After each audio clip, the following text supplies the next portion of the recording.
বর্তমানে এমআরসিপি আর শরীফুল হালিম হচ্ছে প্রাসঙ্গিক, মানে একে অপরের পরিপূরক হয়ে গেছে কিছু ক্ষেত্রে। প্রথম ডায়েটে পরীক্ষা দিলা, তখন হচ্ছে তুমি একদম টপ মার্ক পেলা, আর এইবার তো একেবারে বিশ্ব রেকর্ড টাইপের একটা রেজাল্ট করে ফেললা। তুমি পার্ট 1 দিছো, পার্ট 2 দিছো, পেসেসটা এখনো বাকি আছে। কিন্তু এর মধ্যেই তুমি মোটামুটি মানে যা করার করছো, আমি জানি না তুমি পেসেসে গিয়ে কী করবা ইনশাল্লাহ। যে আমরা শুধু ওই স্পেশালিটি নিয়ে চিন্তা করি, বাট এর বাইরে চিন্তা করতে পারি না। সো সেক্ষেত্রে আমি মনে করি যে যারা স্পেশালিটিতে যাবে, সাব স্পেশালিটি বা সুপার স্পেশালিটি যেটাই বলি না কেন, তাদের স্পেশালিটি ডিগ্রির পাশাপাশি একটা বেসিক ডিগ্রি দরকার। আমার যখন এমআরসিপি পার্ট 1 পরীক্ষা দিলাম বা পার্ট 2 পরীক্ষা দিলাম, অবভিয়াসলি আমি তখন বাচ্চাদেরকে হয়তো অত সময় দিতে পারতাম না। তখন দেখা যাবে যে আমার ওয়াইফ হয়তো বা তার পড়াশোনার মধ্যে গ্যাপ গেছে, ও তো রেসিডেন্সি কোর্সে আছে, বা তার পড়াশোনাতে অবশ্যই চাপ গেছে, but she took that pressure. তোমার প্রায়োরিটি সেট করতে হবে, it's a matter of priority. তোমার যদি প্রায়োরিটি হয় কম্পিটিশন, যে আমার ওই ফ্রেন্ড 40 জন রোগী দেখছে, আমার ওই ফ্রেন্ড একটা বাসা কিনে ফেললো, আমার ওই ফ্রেন্ড একটা গাড়ি কিনে ফেললো, আমার ওই ফ্রেন্ড বিদেশে বছরে 5টা ট্যুর দিচ্ছে, if you have that only in your mind যে ওইটাই আমাকে করতে হবে, ওকে পাস করতে হবে, না, এখানে তোমার নিজের গোল, নিজের কি করবা, তোমার নিজের আউটলাইন নিজের কাছে থাকবে। প্রিয় দর্শক, আসসালামু আলাইকুম, সবাইকে স্বাগতম জানাচ্ছি। আমি ডক্টর আহমদ হাবিবুর রহিম, মেডিভয়েস পডকাস্টে। আজকে আমরা কথা বলবো যে সাম্প্রতিক সময়ের আলোচনায় প্রচণ্ড মাত্রায় প্রাসঙ্গিক ডক্টর শরীফুল হালিমের সাথে, আর তার অনেকগুলো পরিচয় আছে, সেগুলো আমরা ধারাবাহিকভাবে আমাদের কথার মাঝখানেই বলবো। স্বাগতম শরীফুল হালিম। থ্যাংক ইউ হাবিব, হাবিব বলেই বলি। হ্যাঁ, শরীফ আমার ফ্রেন্ড। আমরা মেডিভয়েসের প্রথম যে পডকাস্ট শুরু করি, সেখানে গেস্ট তুমি ছিলা। তো তোমার অসম্ভব কিছু মানে রেজাল্ট তোমাকে আবারও খুব দ্রুত আবার গেস্টের প্যানেলে বসিয়ে দিয়েছে। তোমাকে আবারও স্বাগত। Probably that was one of my inspiration. আলহামদুলিল্লাহ। তো হালিম, আমি হচ্ছে প্রথমেই তোমাকে যে কারণে মানে কোশ্চেনটা করি, সেটা হচ্ছে যে এমআরসিপি, বর্তমানে এমআরসিপি আর শরীফুল হালিম হচ্ছে প্রাসঙ্গিক, মানে একে অপরের পরিপূরক হয়ে গেছে কিছু ক্ষেত্রে। যে ধরো তুমি প্রথম ডায়েটে পরীক্ষা দিলা, তখন হচ্ছে তুমি একদম টপ মার্ক পেলা, আর এইবার তো একেবারে বিশ্ব রেকর্ড টাইপের একটা রেজাল্ট করে ফেললা। তো ধরো তুমি পার্ট 1 দিছো, পার্ট 2 দিছো, পেসেসটা এখনও বাকি আছে। কিন্তু এর মধ্যেই তুমি মোটামুটি মানে যা করার করছো, আমি জানি না তুমি পেসেসে গিয়ে কী করবা ইনশাল্লাহ। তো এখন এই টোটাল ব্যাপারটাতে সবাই কিন্তু তোমাকে ফলো করতেছে, যে তুমি হচ্ছে কিভাবে পড়ালেখা করতেছো বা তোমার লাইফস্টাইলটা কেমন, যারা এমআরসিপি দিতে চায়। তো তুমি আমাকে শুরুতে একটু বলো যে এমআরসিপি কেন ইম্পর্টেন্ট, কেন দিতে হবে বা দেওয়া কেন উচিত, আর প্যারালাল কেউ যদি এমআরসিপি দিতে চায় তাহলে তার একদম জিরো থেকে যে মোটামুটি যে কীভাবে সে প্রিপারেশন শুরু করবে, তার কী কী লাগবে, কত টাকা পয়সা লাগবে, ইনডেপথ আমাকে বলো। আচ্ছা, তো প্রথমত আমার পার্সপেক্টিভে বলি যে আমি যেহেতু কার্ডিওলজিতে রেসিডেন্সি কোর্স করছি, মানে আমি কার্ডিওলজিস্টের হওয়ার পথে, বাট আমার মনে হয়েছে যে আমার একটা মেডিসিন ডিগ্রি দরকার। আই মিন, যে কোনো স্পেশালিটিতে আমরা যাই না কেন, মানে আমাদের স্পেশালিটিতে গেলে দেখা যাচ্ছে আমাদের ফোকাসটা একদম বেশি ন্যারো হয়ে যায়, যে আমরা শুধু ওই স্পেশালিটি নিয়ে চিন্তা করি, বাট এর বাইরে চিন্তা করতে পারি না। সো সেক্ষেত্রে আমি মনে করি যে যারা স্পেশালিটিতে যাবে, সাব স্পেশালিটি বা সুপার স্পেশালিটি যেটাই বলি না কেন, তাদের স্পেশালিটি ডিগ্রির পাশাপাশি একটা বেসিক ডিগ্রি দরকার। মানে ওই ফ্যাকাল্টির যে বেসিক ডিগ্রিটা, ফর এক্সাম্পল যে একজন সাব স্পেশালিটিতে, ফর এক্সাম্পল আমি কার্ডিওলজিতে যাচ্ছি, বা যে কেউ এন্ডোক্রাইনে যাবে, মেডিসিন সাব স্পেশালিটিতে গেলে তার জন্য এমআরসিপি একটা থাকা উচিত, যেটা তার একটা খুব স্ট্রং ব্যাকগ্রাউন্ড ক্রিয়েট করবে, সেটা তার যে কোনো ধরনের পেশেন্ট ম্যানেজমেন্টে তাকে হেল্প করবে। মানে আমার এমআরসিপি দেওয়ার মেইন গোল হলো যে আমার পেশেন্ট ম্যানেজমেন্টে যাতে আমার অন্য কারো দ্বারস্থ খুব বেশি হতে না হয়, স্পেশালি মেডিসিন পেশেন্ট। কারণ আমি কার্ডিয়াক যে পেশেন্টগুলো ডিল করব, তাদের সবারই মেডিসিনের মাল্টিপল ডিসঅর্ডার থাকবে। They will be diabetic, they will have renal disease, they will have lung disease, থাকবেই, মাস্ট। সো সেই পার্সপেক্টিভে সব ধরনের medicine speciality should have an background medicine degree, সেটা হতে পারে MRCP, even you can take an FCPS. But problem with FCPS হলো যে এফসিপিএস এখন তো 5 বছর, তাহলে আপনাকে 5 বছর প্রথমে এফসিপিএস করে তারপরে আপনি সাব স্পেশালিটি ঢুকবেন, আরও 5 বছর বা আরও 6 বছর লাগবে। I mean it will take 11 or 12 years শুধু পোস্ট গ্রাজুয়েশন, এমবিবিএস তো বাদই দিলাম। সো প্রিভিয়াসলি এটা পসিবল ছিল যে আপনি এফসিপিএস করেই আপনি এমডি নন রেসিডেন্সি যেটা ছিল, আপনি খুব ইজিলি আপনি পার্ট 2 ট্রানজিশন করে ফেলতে পারতেন, খুব কুইকলি আপনি মানে এমডিটা কমপ্লিট করে ফেলতে পারতেন। বাট এখন এটা পসিবল না, 2 separate lines, this way or that way. তো সেক্ষেত্রে একই সাথে এফসিপিএস অ্যান্ড এমডি করা এখন নট ফিজিবল এবং নট মানে প্র্যাকটিক্যাল, বুদ্ধিমানের কাজ না, আপনার জীবনটা অনেক কষ্ট হবে এবং দরকার নাই। So to get a medicine degree you do an MRCP. So আমার ক্ষেত্রে আমার মেইন গোলটা ছিল এটাই, যে একটা মেডিসিনের একটা ডিগ্রি থাকা। আর অবভিয়াসলি এটা আমার জন্য করাটা ইজিয়ার ছিল, কারণ এটার জন্য আমার আলাদা কোনো ট্রেনিং লাগছে না, আমি এমডি কোর্সের মধ্যে করতে পারছি।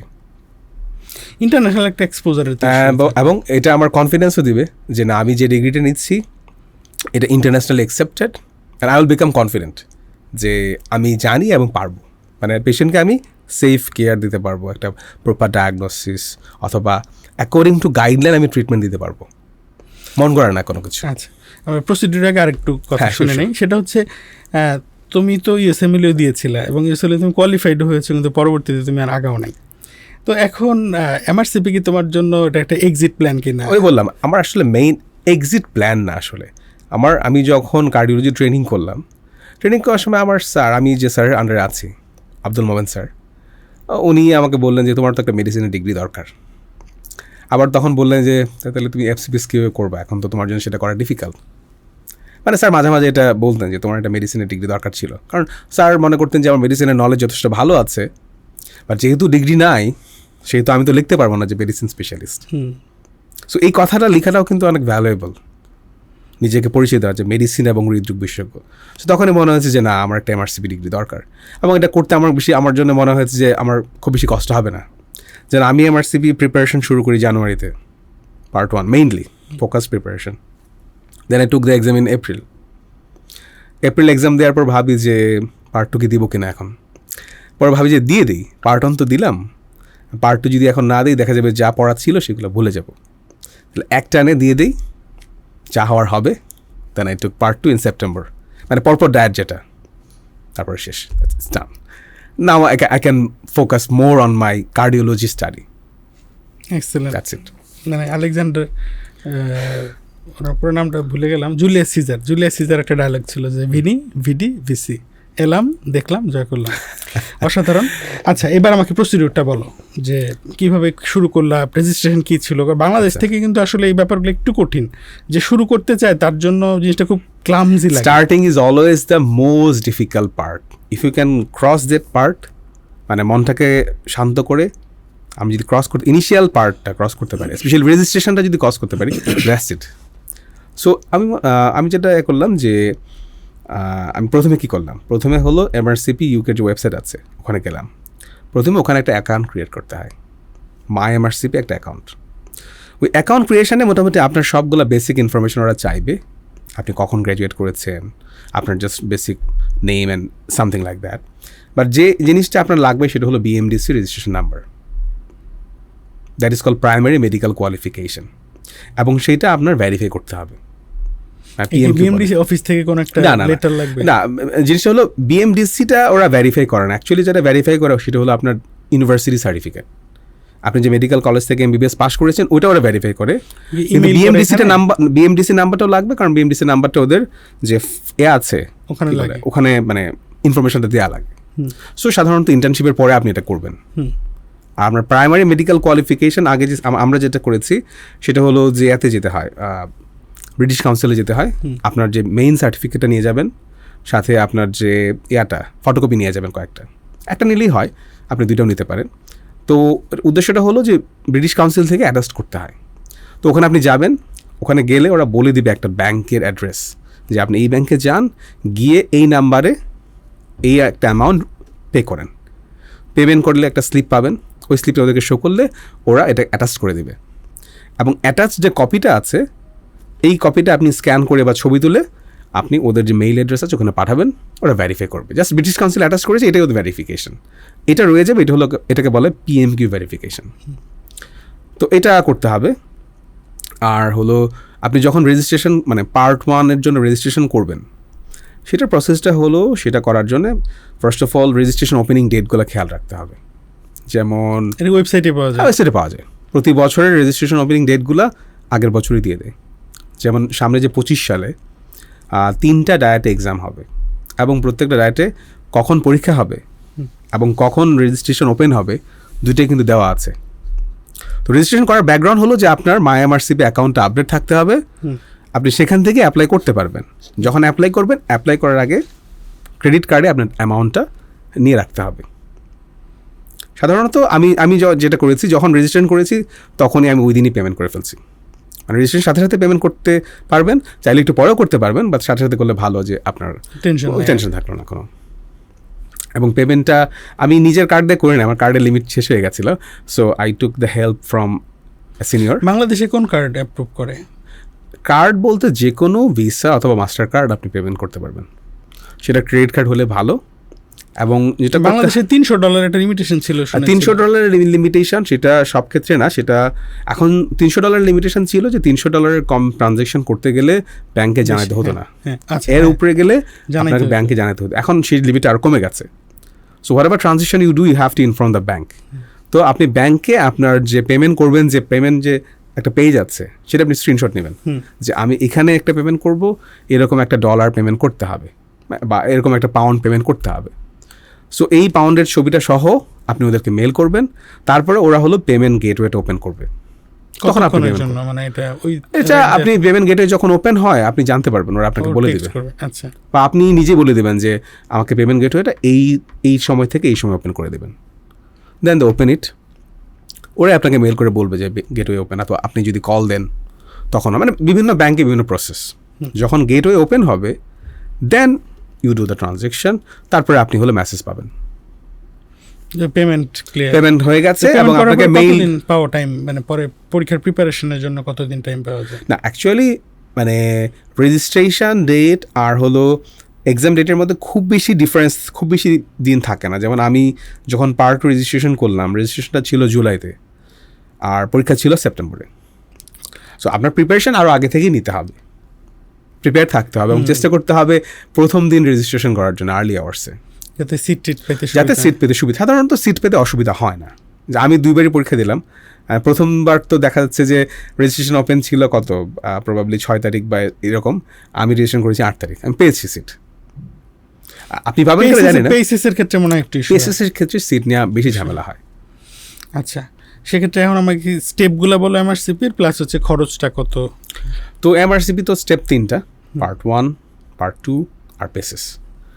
তো পার্ট 1 পার্ট 2 তো বাংলাদেশি সবসময় দেওয়া যেত, এখনও দেওয়া যায়। বাংলাদেশে কোথায় দেওয়া যায়? বাংলাদেশে অ্যাকচুয়ালি এই এক্সামগুলো হলো ওরা মানে কন্ডাক্ট করে, এমআরসিপি ইউকে, ফেডারেশন ইউকে, যেটা ওরা কন্ডাক্ট করে through British council. So British council ওরা একবার একটা সেন্টার ওরা চুজ করে, অথবা মাল্টিপল সেন্টার চুজ করে। কারণ এখন এক্সামগুলো হলো কম্পিউটার বেসড এক্সাম। সো যেখানেই কম্পিউটার আছে, ফর এক্সাম্পল আমি পরীক্ষা দিয়েছি ক্যাম্পিয়ান স্কুলে গুলশানে, তো ওদের একটা কম্পিউটার ল্যাব ছিল, 10-12টা কম্পিউটার ছিল। So they took that as an exam hall. মানে ওরা ওদের ইচ্ছা মতো ওরা এক্সাম হল সিলেক্ট করে ওখানে এক্সামটা কন্ডাক্ট করবে। ইউজুয়ালি মাল্টিপল এক্সাম হল থাকে, একই সময় একই সাথে হয় পরীক্ষাগুলো। পার্ট 1 বললাম, পার্ট 2, আর পার্ট 2টাও সেম বাংলাদেশে দেওয়া যায়। আর পেসেস তো এখন বাংলাদেশে শুরু হয়েছে, তাই? হ্যাঁ, এই যে এবার পরীক্ষা হলো এভার কেয়ারে, মানে অ্যাপোলো যেটা আগে ছিল, ওখানে পরীক্ষা হলো। আচ্ছা, মানে প্রতি বছর এভারেজ কেমন পরীক্ষা দেয় বাংলাদেশ থেকে পার্ট 1 পার্ট 2 বা পেসিসে? এই নাম্বারটা এক্স্যাক্টলি আমি আসলে জানি না, এই নাম্বারটা ভ্যারি করে অনেক বেশি, আমি এক্স্যাক্টলি বলতে পারছি না। বাট পুরো ওয়ার্ল্ডে কেমন পরীক্ষা দেয় এই ব্যাপারে? ওয়ার্ল্ডে হ্যাঁ, এটা একটা আইডিয়া আছে। ওদের পারফরমেন্স রিপোর্ট যেটা দেয়, ফিউ থাউজেন্ডস পরীক্ষা দেয় প্রতি বছর, 1000।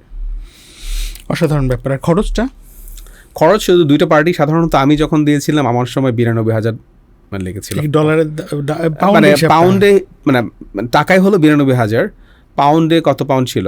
800 আর একটু কম, 665 এরকম ছিল। পাউন্ডের এক্সাক্ট নাম্বারটা আমার খেয়াল নেই, বাট টাকাটা খেয়াল আছে, এটা ছিল 92,000 টাকা। এখন সেটা হয়তো বা 1 লাখ টাকার মতো লাগবে। পার্ট 1 পার্ট 2 1 লাখ টাকার মতো লাগে। আর পেসিসের খরচটা হলো ডিপেন্ড করে যে মানে কোন সেন্টারে হচ্ছে। আচ্ছা, আবার একটা ব্যাপার আছে, তোমার ট্রান্সপোর্টেশন, তুমি দেশের বাইরে গেলে ওখানে তো যাতায়াতের খরচটা হিসাব করতে হবে সাথে। তার মানে খুব বড় লোক না হইলে আসলে পরীক্ষা দেওয়াটাই কঠিন ওভারঅল। এটা এখন ডিপেন্ড করে, মানে যারা ফর এক্সাম্পল কিছুদিন মানে কাজ করছে, আমার মনে হয় সাথে সাথেই মানে পাশ করার সাথে সাথে দেওয়াটা ডিফিকাল্ট। যদি পড়ালেখার সাথে সাথে সেভিংসটাও করতে, কিছুদিন সেভিংস করলে ভালো। যেমন আমার জন্য সুবিধা ছিল যে I had some savings from my মানে টিউটরিং, আমি যেহেতু স্টুডেন্টদেরকে টিউটর করি, তো এটা আমাকে হেল্প করেছে। আচ্ছা, তাহলে এবার একটু মানে পার্ট 1-এ কি কি ব্যাপার টাচ করে, পার্ট 2-তে কি টাচ করে, পার্ট মানে পেসেসে গেলে কি করে, এগুলো একটু এক্সপ্লেন করো। তোমার পার্ট 1টা হলো মোর অফ কি বলা যায় বেসিক, মানে মেডিসিনের বেসিকটা ওরা টেস্ট করবে। এমসিকিউ সব এমসিকিউ, তোমার 200 কোয়েশ্চেন থাকবে, 200 কোয়েশ্চেন সবগুলো এমসিকিউ, মানে 3 আওয়ার্স করে 2টা পার্ট থাকে, পেপার 1 পেপার 2, প্রত্যেকটা পেপার 100টা কোয়েশ্চেন 3 ঘন্টা।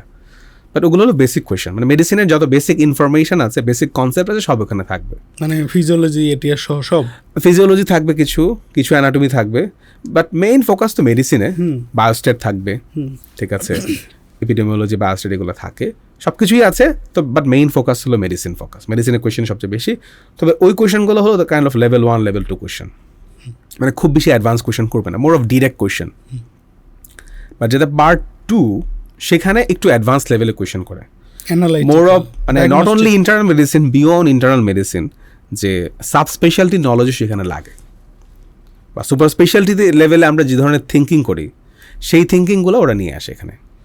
ডায়াগনস্টিক সেটা not only diagnostic plus therapeutic, যে থেরাপিউটিক ডিসিশন মেকিং, যে আমি নেক্সট স্টেপ কী নেব, নেক্সট বেস্ট ট্রিটমেন্ট কী হবে, নেক্সট ম্যানেজমেন্ট স্টেপ কী হবে, এই জিনিসগুলো হলো ক্রিটিক্যালি অ্যানালাইসিস করতে হয়।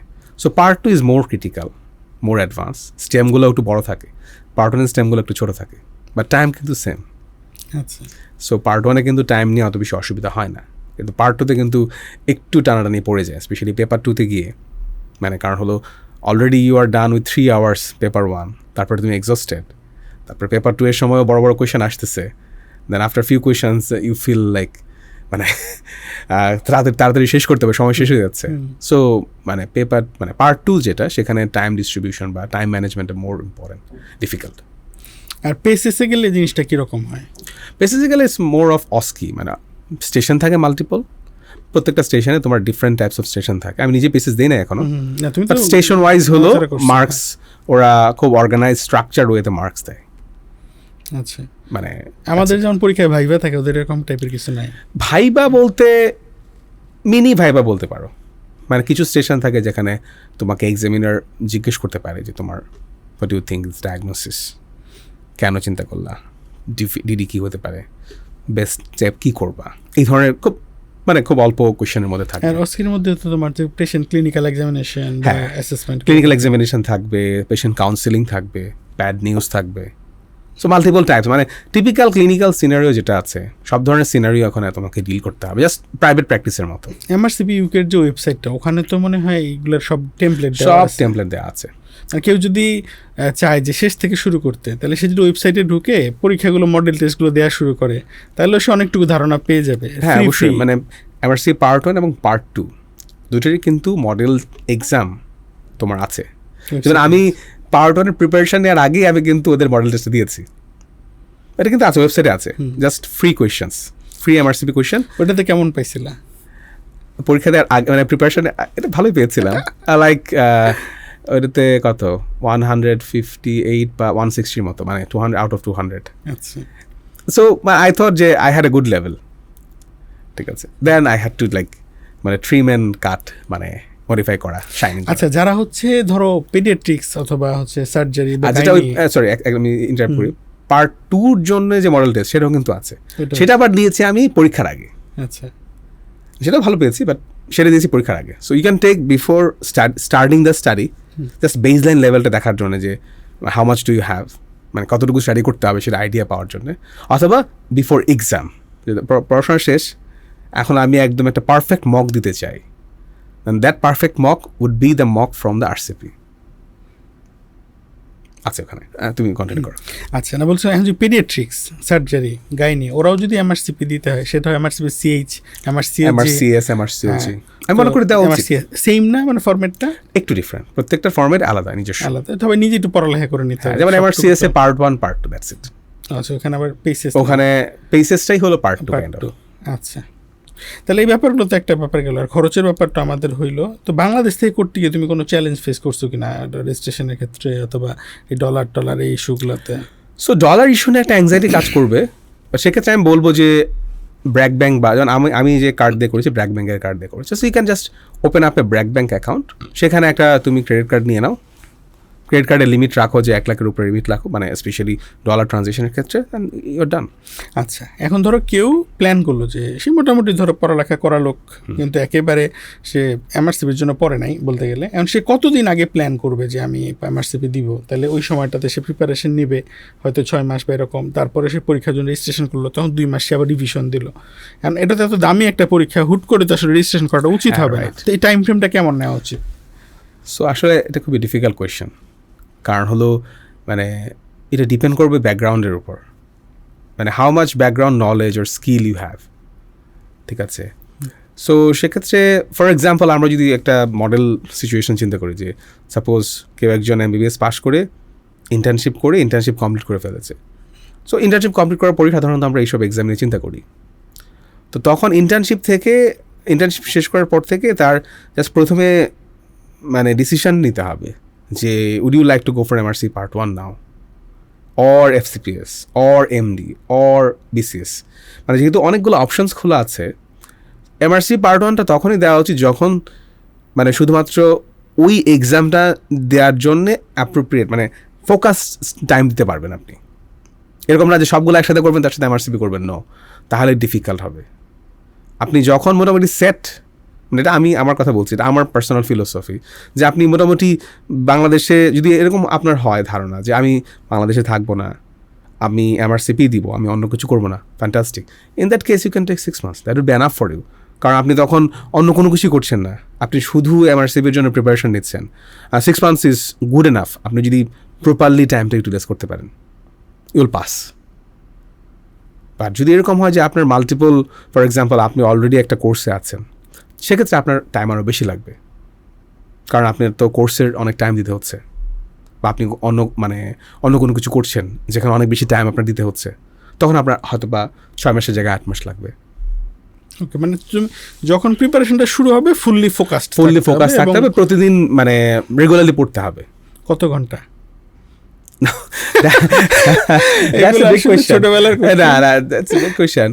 ঘন্টা আসলে ঘন্টার চেয়ে বেশি প্রফেশনাল যেরকম পড়ি একদম দরজা বন্ধ করে এই টাইপের পড়তে হবে একেবারে না, দরজা বন্ধ করে পড়ার দরকার নেই, মানে বেসিকটা আসলে ম্যাটার করে না। আচ্ছা, কেউ যদি এমবিবিএস থেকে শুরু করে যে আমি আগে থেকেই এমনভাবে পড়বো যাতে হচ্ছে পরবর্তীতে আমার কষ্টটা কম হয়, তাহলে ওর এমবিবিএসটা কীরকম হওয়া উচিত? আমি তো সেটাই মনে করি, সেটাই করা উচিত। বা অ্যাকচুয়ালি এখানে আমি তাহলে একটা মানে ইম্পর্টেন্ট টপিক ডিসকাশন নিয়ে আসবো যে আমাদের কেন এই পরীক্ষার জন্য আলাদা করে খুব বেশি পড়তে হবে। আসলে আমি তো মনে করি যে যদি আমাদের কোর্স কারিকুলামটা এমন হতো যে মোর প্রবলেম ওরিয়েন্টেড, তাহলে কিন্তু এই পরীক্ষার জন্য আলাদা করে পড়ার কোনো দরকারই ছিল না। কারণ এখানে যে সিচুয়েশনগুলো আছে, দোজ আর দ্য সিচুয়েশন যেটা আমরা প্রতিদিন ফেস করছি, খুব বেশি এক্সট্রা কিছু নাই, কিন্তু এই জিনিসগুলো কিন্তু আমরা ডিল করছি, হসপিটালে দেখছি, কিন্তু মোর অর্গানাইজড। সো আমাদের কারিকুলামটাকে কিন্তু খুব ইজিলি এরকম প্রবলেম বেস করা যায়। যেমন ধরো কেউ একজন MRCP পরীক্ষা দিল, Part 1, Part 2 পেসেস, ওখানে কোনো রিটেন এক্সাম আছে? কোনো রিটেন এক্সাম ছাড়াই কিন্তু সে একটা ইন্টারন্যাশনাল ডিগ্রি বা ইন্টারন্যাশনাল পোস্ট গ্রাজুয়েট ডিপ্লোমা কিন্তু সে পেয়ে যাচ্ছে, তার স্কিল নিয়ে কিন্তু কেউ প্রশ্ন করবে না। So why do you and me, why do we have to give so much written exam? I think it's a bogus exam. Written exam is very subjective and is bogus. It takes up so much time. এটা আমার bold statement. আমি মনে করি under graduate থেকে written সম্পূর্ণ তুলে দেওয়া উচিত। ভয়ঙ্কর কথাবার্তা বলতে। ইয়েস, বিকজ ধরো তুলে দিয়ে তাহলে তার জায়গাটা কে নেবে? MCQ. What type of MCQ? Problem based, just like MRCP questions. প্রত্যেকটা সাবজেক্টের যে কোর ইনফরমেশনগুলো আছে, কোর প্রবলেমগুলো আছে, সেইগুলো দিয়ে you make a Q bank, you make a 10,000, 20,000 question pool, all the possible problems, all the possible scenarios. You make a project, undergraduate project, education project, প্রত্যেকটা subject starting from anatomy to medicine, gynae, surgery, you make a big pool. Actually বাইরের দেশে কিন্তু ওরা written exam খুবই কম দেয়। আর they worse doctor than me? No, they are far better doctors. They are more skilled. Why? Because their focus is in skill. যেমন written exam, তোমাকে জিজ্ঞেস করা হলো how will you evaluate this patient, you write 2 page. যখন একটা patient আসবে, will you write 2 page? No, you focus on that patient, that's it. Always our focus on a single patient, on a single problem. So problem based should be the way for the undergraduate and postgraduate. এখন FCPS কিন্তু try করছে মোটামুটি, আমি দেখলাম mid টার্মে যে question করছে ওরা কিন্তু লং কোয়েশ্চেন থেকে সরে আসছে। লং কোয়েশ্চেন থেকে, because that is so subjective and less useful then for example problem based question. But এই কোয়েশ্চেনটাকে আরও স্ট্রাকচার করা যায়। You can do an MCQ। আমি MCPS পাস করছি, MRC পাস করছি, so why do have to do so much written? কারণ রিটেনে যেহেতু সাবজেক্টিভিটি অনেক বেশি, practically written how much useful do you think? এই ব্যাপারটা আসলে মানে চিন্তা ভাবনা করা উচিত, আসলে করা উচিত। এবং দেখা যাচ্ছে রিটেনের জন্য কিন্তু পোস্ট গ্রাজুয়েশনে অনেক ফেল হয়। হ্যাঁ, অনেক ফেল হয়। এমনও আছে, আমি একজনকে চিনি সে 7 বার রিটেনে পাস করতে পারে না। আমার মনে হয় যে এখানে ব্যক্তিগত প্রবলেম, না ব্যক্তিগত প্রবলেম আছে, কিন্তু আমি ধরো রিটেনের জন্য যেভাবে প্রিপারেশন নিচ্ছি, আমার কাছে মনে হচ্ছে যে এটার জন্য আমার কিন্তু অনেক খাটতে হচ্ছে, কিন্তু এই খাটনিটা doesn't mean that it's making me a better doctor. Just information memorization, কিছু অ্যানালাইসিস আছে, but more of information memorization, copy and paste. হ্যাঁ, somehow copy paste, somehow it's a copy and paste. Undergraduate, post গ্রাজুয়েশনে হয়তো বা স্যাররা try করছেন আর একটু মোর problem base করার জন্য, কপি পেস্টের পরিমাণটা একটু কম, থিঙ্কিং স্পেসটা একটু বেশি, but still a copy paste. But undergraduate is fully copy paste. মানে বইয়ে যেটা আছে, পরীক্ষায় একটা কোয়েশ্চেন হলো, আমি এক্স্যাক্টলি সেম জিনিসটা আমি পেস্ট করে আসলাম। So how much will it benefit? Not much. তখনই কিন্তু দেখা যাবে তুমি যখন MRCP বা MRCS বা এই ধরনের পরীক্ষাগুলো প্রিপারেশন নিতে যাবে, তখন তোমার পড়াশোনার স্টাইলটা আগের মতোই আছে, কিন্তু এখানে এক্সাম স্টাইলটা ডিফারেন্ট। এই জন্য আবার নতুন করে দেখতে, আবার তোমার মানে এটার সাথে অ্যাডাপ্ট করতে একটু সময় লাগছে, আর ওই অ্যানালাইটিক্যাল পাওয়ারটা আসলে ওই সময় তৈরি হচ্ছে না, তখন এটার জন্য আলাদা এক্সট্রা টাইম দেওয়া লাগছে। কিন্তু আলটিমেটলি হোয়াটস দ্য গোল? গোল হলো রিয়েল লাইফ প্রবলেম সলভ করা। এই সিচুয়েশন আমি কি করব? আমার কাছে যেটা মনে হয়েছে যে আমি বেস লেভেলে যখন আমরা পড়েছি, যে যখন আমি প্রথমে অ্যানাটমি পড়লাম, আমার খুব ভয় লাগতো। বিশ্বাস করে আমি এমনও হয়েছে যে আইটেম দিতে হবে এই ভয়ে ক্লাসে যাই না, এমন ঘটনাও ঘটেছে। তো এই সিনারিওটা আমি যখন ধরো যে পরবর্তীতে সেকেন্ড প্রফ দিলাম, পরে মেডিসিনে দিলাম, দেখলাম আস্তে আস্তে আমার ভয়টা কমলো। আমার মনে হলো যে আমি আস্তে আস্তে কোরিলেট করতে পারছি। আমার কথা হলো, আমি যদি ফার্স্ট প্রফে থাকতে আমার টিচাররা হয়তো বলে দিত শেষের কথাটা শুরুতে যে এই কথাটা বলতেছি এই কারণে লাগতেছে, আমি কিন্তু পড়াইতে আনন্দ পেতাম। এটা তোমার একটা ইন্টারেস্টিং স্টোরি বলি। হার্ভার্ডের একটা পাথওয়ে আছে, ওদের পাথওয়ে প্রোগ্রাম, মানে ওদের MBBS কারিকুলাম যেটা, মানে MD, ওদের MD প্রোগ্রামের কারিকুলামটা হলো পাথওয়ে প্রোগ্রাম। পাথওয়ে প্রোগ্রামে ওরা কিন্তু ফার্স্ট ইয়ার থেকেই ক্লিনিক্যাল অ্যাটাচমেন্ট রাখে, এবং ওদের কারিকুলামটা এমনভাবে সাজানো, ইন্টিগ্রেট করা, যে for example you are seeing a patient of diabetes, they will show you a patient of diabetes today, they will show you some drugs that's used, some complications. Then they will tell you, go to anatomy, study this part of pancreas. Go to physiology, study this part of insulin and glucagon physiology. And go to pharmacology and study this part. That's it. They organize their curriculum in such a way that allows the student to maximize their time and potential. Our curriculum is organized in such a way that does not do that. পুঁথিগত একটা common একটা way, just common, মানে just copy paste, যেটা বললাম copy paste curriculum. তোমার মনে আছে কিনা, তোমার সাথে আমি ওইখানে আমি আরেকটা জিনিস জাস্ট বলে দিই। আমি একটু আগে যেটা বললাম যে অ্যাসেসমেন্ট সিস্টেম, তুমি যদি অ্যাসেসমেন্ট সিস্টেমকে খুব হাই কোয়ালিটি করতে পারো, তাহলে কিন্তু স্টুডেন্ট বাই ডিফল্ট ভালো করতে বাধ্য। বিকজ একটা কথা আছে, অ্যাসেসমেন্ট ড্রাইভস লার্নিং। তুমি কীভাবে অ্যাসেস করছো সেই অনুযায়ী কিন্তু স্টুডেন্টের প্রিপারেশন নেবে। তুমি যদি problem based assessment from anatomy to medicine সব কিছু প্রবলেম বেসড কোয়েশ্চেনই করো, যে খুব বেশি লিখতে হবে না, just you have a question, big question, small answer. Medicine is like, মানে ultimately practice is like that, you have big questions, answers আর small, single answer, small answer. তাহলে স্টুডেন্টদের পড়াশোনা খুব মজা হবে, সে তো চিন্তা করতে অনেক বেশি ব্রেন স্টর্মিং হবে, প্র্যাকটিসটা হবে। এবং যদি কারিকুলামটা এমনভাবে সাজানো হয় যাতে করে বেসিক এবং ক্লিনিক্যাল ইন্টিগ্রেশনটা ফার্স্ট ইয়ার থেকেই স্টুডেন্টদেরকে আমরা করে দিচ্ছি, আচ্ছা, এখানেই আমি একটু অ্যাড করি, সেটা হচ্ছে তোমার মনে আছে কেন যে আমরা একবার একটা এই ব্যাপারে কথা বলছিলাম অনেক দিন আগে, সেটা হচ্ছে যে সেমিস্টার বেস যদি করা যায়, কীরকম সেমিস্টার বলতে সেমিস্টারের স্ট্রাকচারটা কী হবে আমি জানি না, টপিকটা একটু বুঝাই। সেটা হচ্ছে ধরো প্রথম একটা ছেলে আসার পর তার অ্যানাটমি ফিজিওলজির বেসিকগুলো হয়তো কিছুটা দেয়া হইলো, তারপরে সিস্টেম ধরে ধরো যে তুমি যেটা একটু আগে বললা যে ধরো যে তার একটা কোনো ডিজিজ নিয়ে পড়ছি, ধরো আমি চোখ নিয়ে পড়তেছি, চোখ তো একটু সুপার স্পেশালিটি হয়ে যায়, ধরো সামহাও কিডনি নিয়ে পড়ছি। ফর এক্সাম্পল আমি তোমাকে একটা এক্সাম্পল দিই, যেমন TB. For example today is it topic, today's topic is TB, and now you are a third year student বা ফোর্থ ইয়ার স্টুডেন্ট। আমাদের সময় থার্ড ইয়ার ফোর্থ ইয়ার আমরা তো 5টা সাবজেক্ট পড়তাম। ধরো কেউ একজন এরকম থার্ড ইয়ার বা fourth year student, now he has all the subject and he has all the exposure. ক্লাসটা সকাল 7টার সময় লেকচার হলো, ধরো সকাল 7টার সময় লেকচার হলো প্যাথোলজি অফ টিবি, 8টার সময় লেকচার হলো মাইক্রোবায়োলজি অফ টিবি, 9টা থেকে 11টা আমরা ওয়ার্ডে যাই, টিবি1 টিউবারকুলোসিস। হ্যাঁ, টিউবারকুলোসিস 9টা থেকে 11টা আমার আগে থেকে সেট করা থাকবে মডেল পেশেন্ট ফর টিউবারকুলোসিস। আমরা টিউবারকুলোসিস ফর এক্সাম্পল একটা কার্ডিয়াক টিবি পেরিকার্ডিয়াল এফিউশন দেখলাম, অথবা প্লুরাল এফিউশন একটা পেশেন্ট দেখলাম, অথবা যা সিম্পল পালমোনারি টিবি পেশেন্ট দেখলাম, অথবা সিএনএস টিবির একটা পেশেন্ট দেখলাম। ওইভাবে কারিকুলাম সেট করা থাকা লাগবে। যদি পেশেন্ট আমি দিতে নাও পারি, I should have the material to show that. হ্যাঁ, এইভাবে ক্লিনিক্যাল অ্যাসপেক্টটা আমি দিতে পারি, and then you come back and you study pharmacology.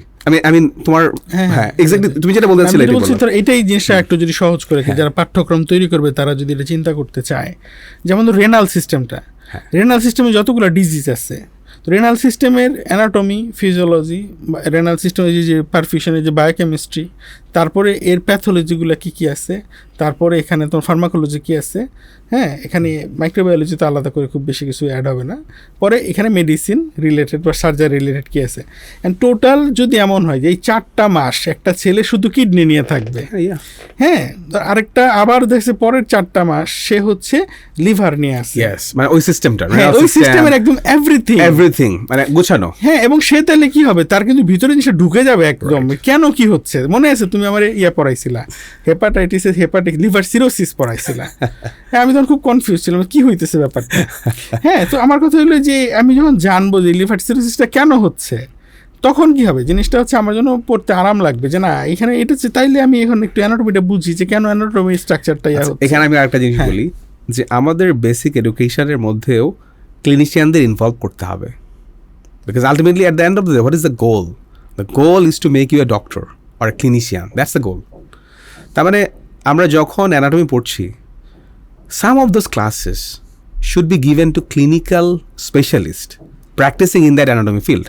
যেমন কর্নারও থাকতো যে একটা অংশ থাকতো ক্লিনিক্যাল অ্যানাটমি, যেমন আমি কার্ডিয়াক অ্যানাটমি মানে ক্লিনিক্যাল রিলেভেন্ট কার্ডিয়াক অ্যানাটমি একজন কার্ডিওলজিস্ট ক্লাস দিল যে হাউ ডাস, মানে তুমি যেটা বললা যে আমরা যে অ্যানাটমি পড়ছি প্র্যাকটিসে আমার কোন কোন অ্যানাটমিটা কাজে লাগছে, সে এক্স্যাক্টলি এটা নিয়ে একটা ক্লাস নিল বা শো করলো যে অ্যানজিওগ্রাফিক ভিউটা শো করলো, this is angiogram, now you are writing this, আমি করোনা আর্টারির ছবি আঁকতেছি, আর দেখো এক্স্যাক্টলি এই ছবিটাই কিন্তু আমরা এখানে দেখছি, এবং এই যে দেখো এখানে ছবি দেখার উদ্দেশ্য কি, শেখার উদ্দেশ্য কি, যে কোনটা কোন আর্টারি আছে, কোন আর্টারি কোন এরিয়া সাপ্লাই দিচ্ছে, এই যে দেখো এই আর্টারি সাপ্লাই দিচ্ছে, now you see this ECG.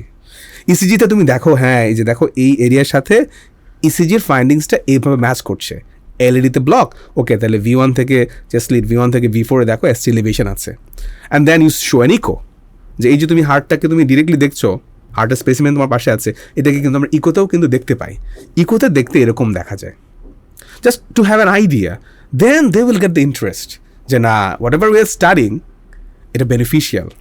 আমার তোমার সাথে স্বপ্ন দেখতেছে একটা, যদি এরকম একটা কিছু হয়, আমার তোমার কি মনে হয় ছেলেরা পালাই যাবে ক্লাস থেকে, ওরা তখন বুঝবে যে আমি এই 4টা মাস আমি যদি হার্টের সাথে থাকি, আমি হার্টের মোটামুটি একটা ভালো ধারণা হয়ে যাবে। হ্যাঁ, আমি নার্ভাস সিস্টেম সম্পর্কে হয়তো 4 মাস যখন নার্ভাস সিস্টেমের ক্লাস করছো, অবশ্যই তোমাকে সব পেশেন্ট দেখাইতে হবে, অবশ্যই ক্লিনিক্যালি রেলেভেন্ট করার জন্য।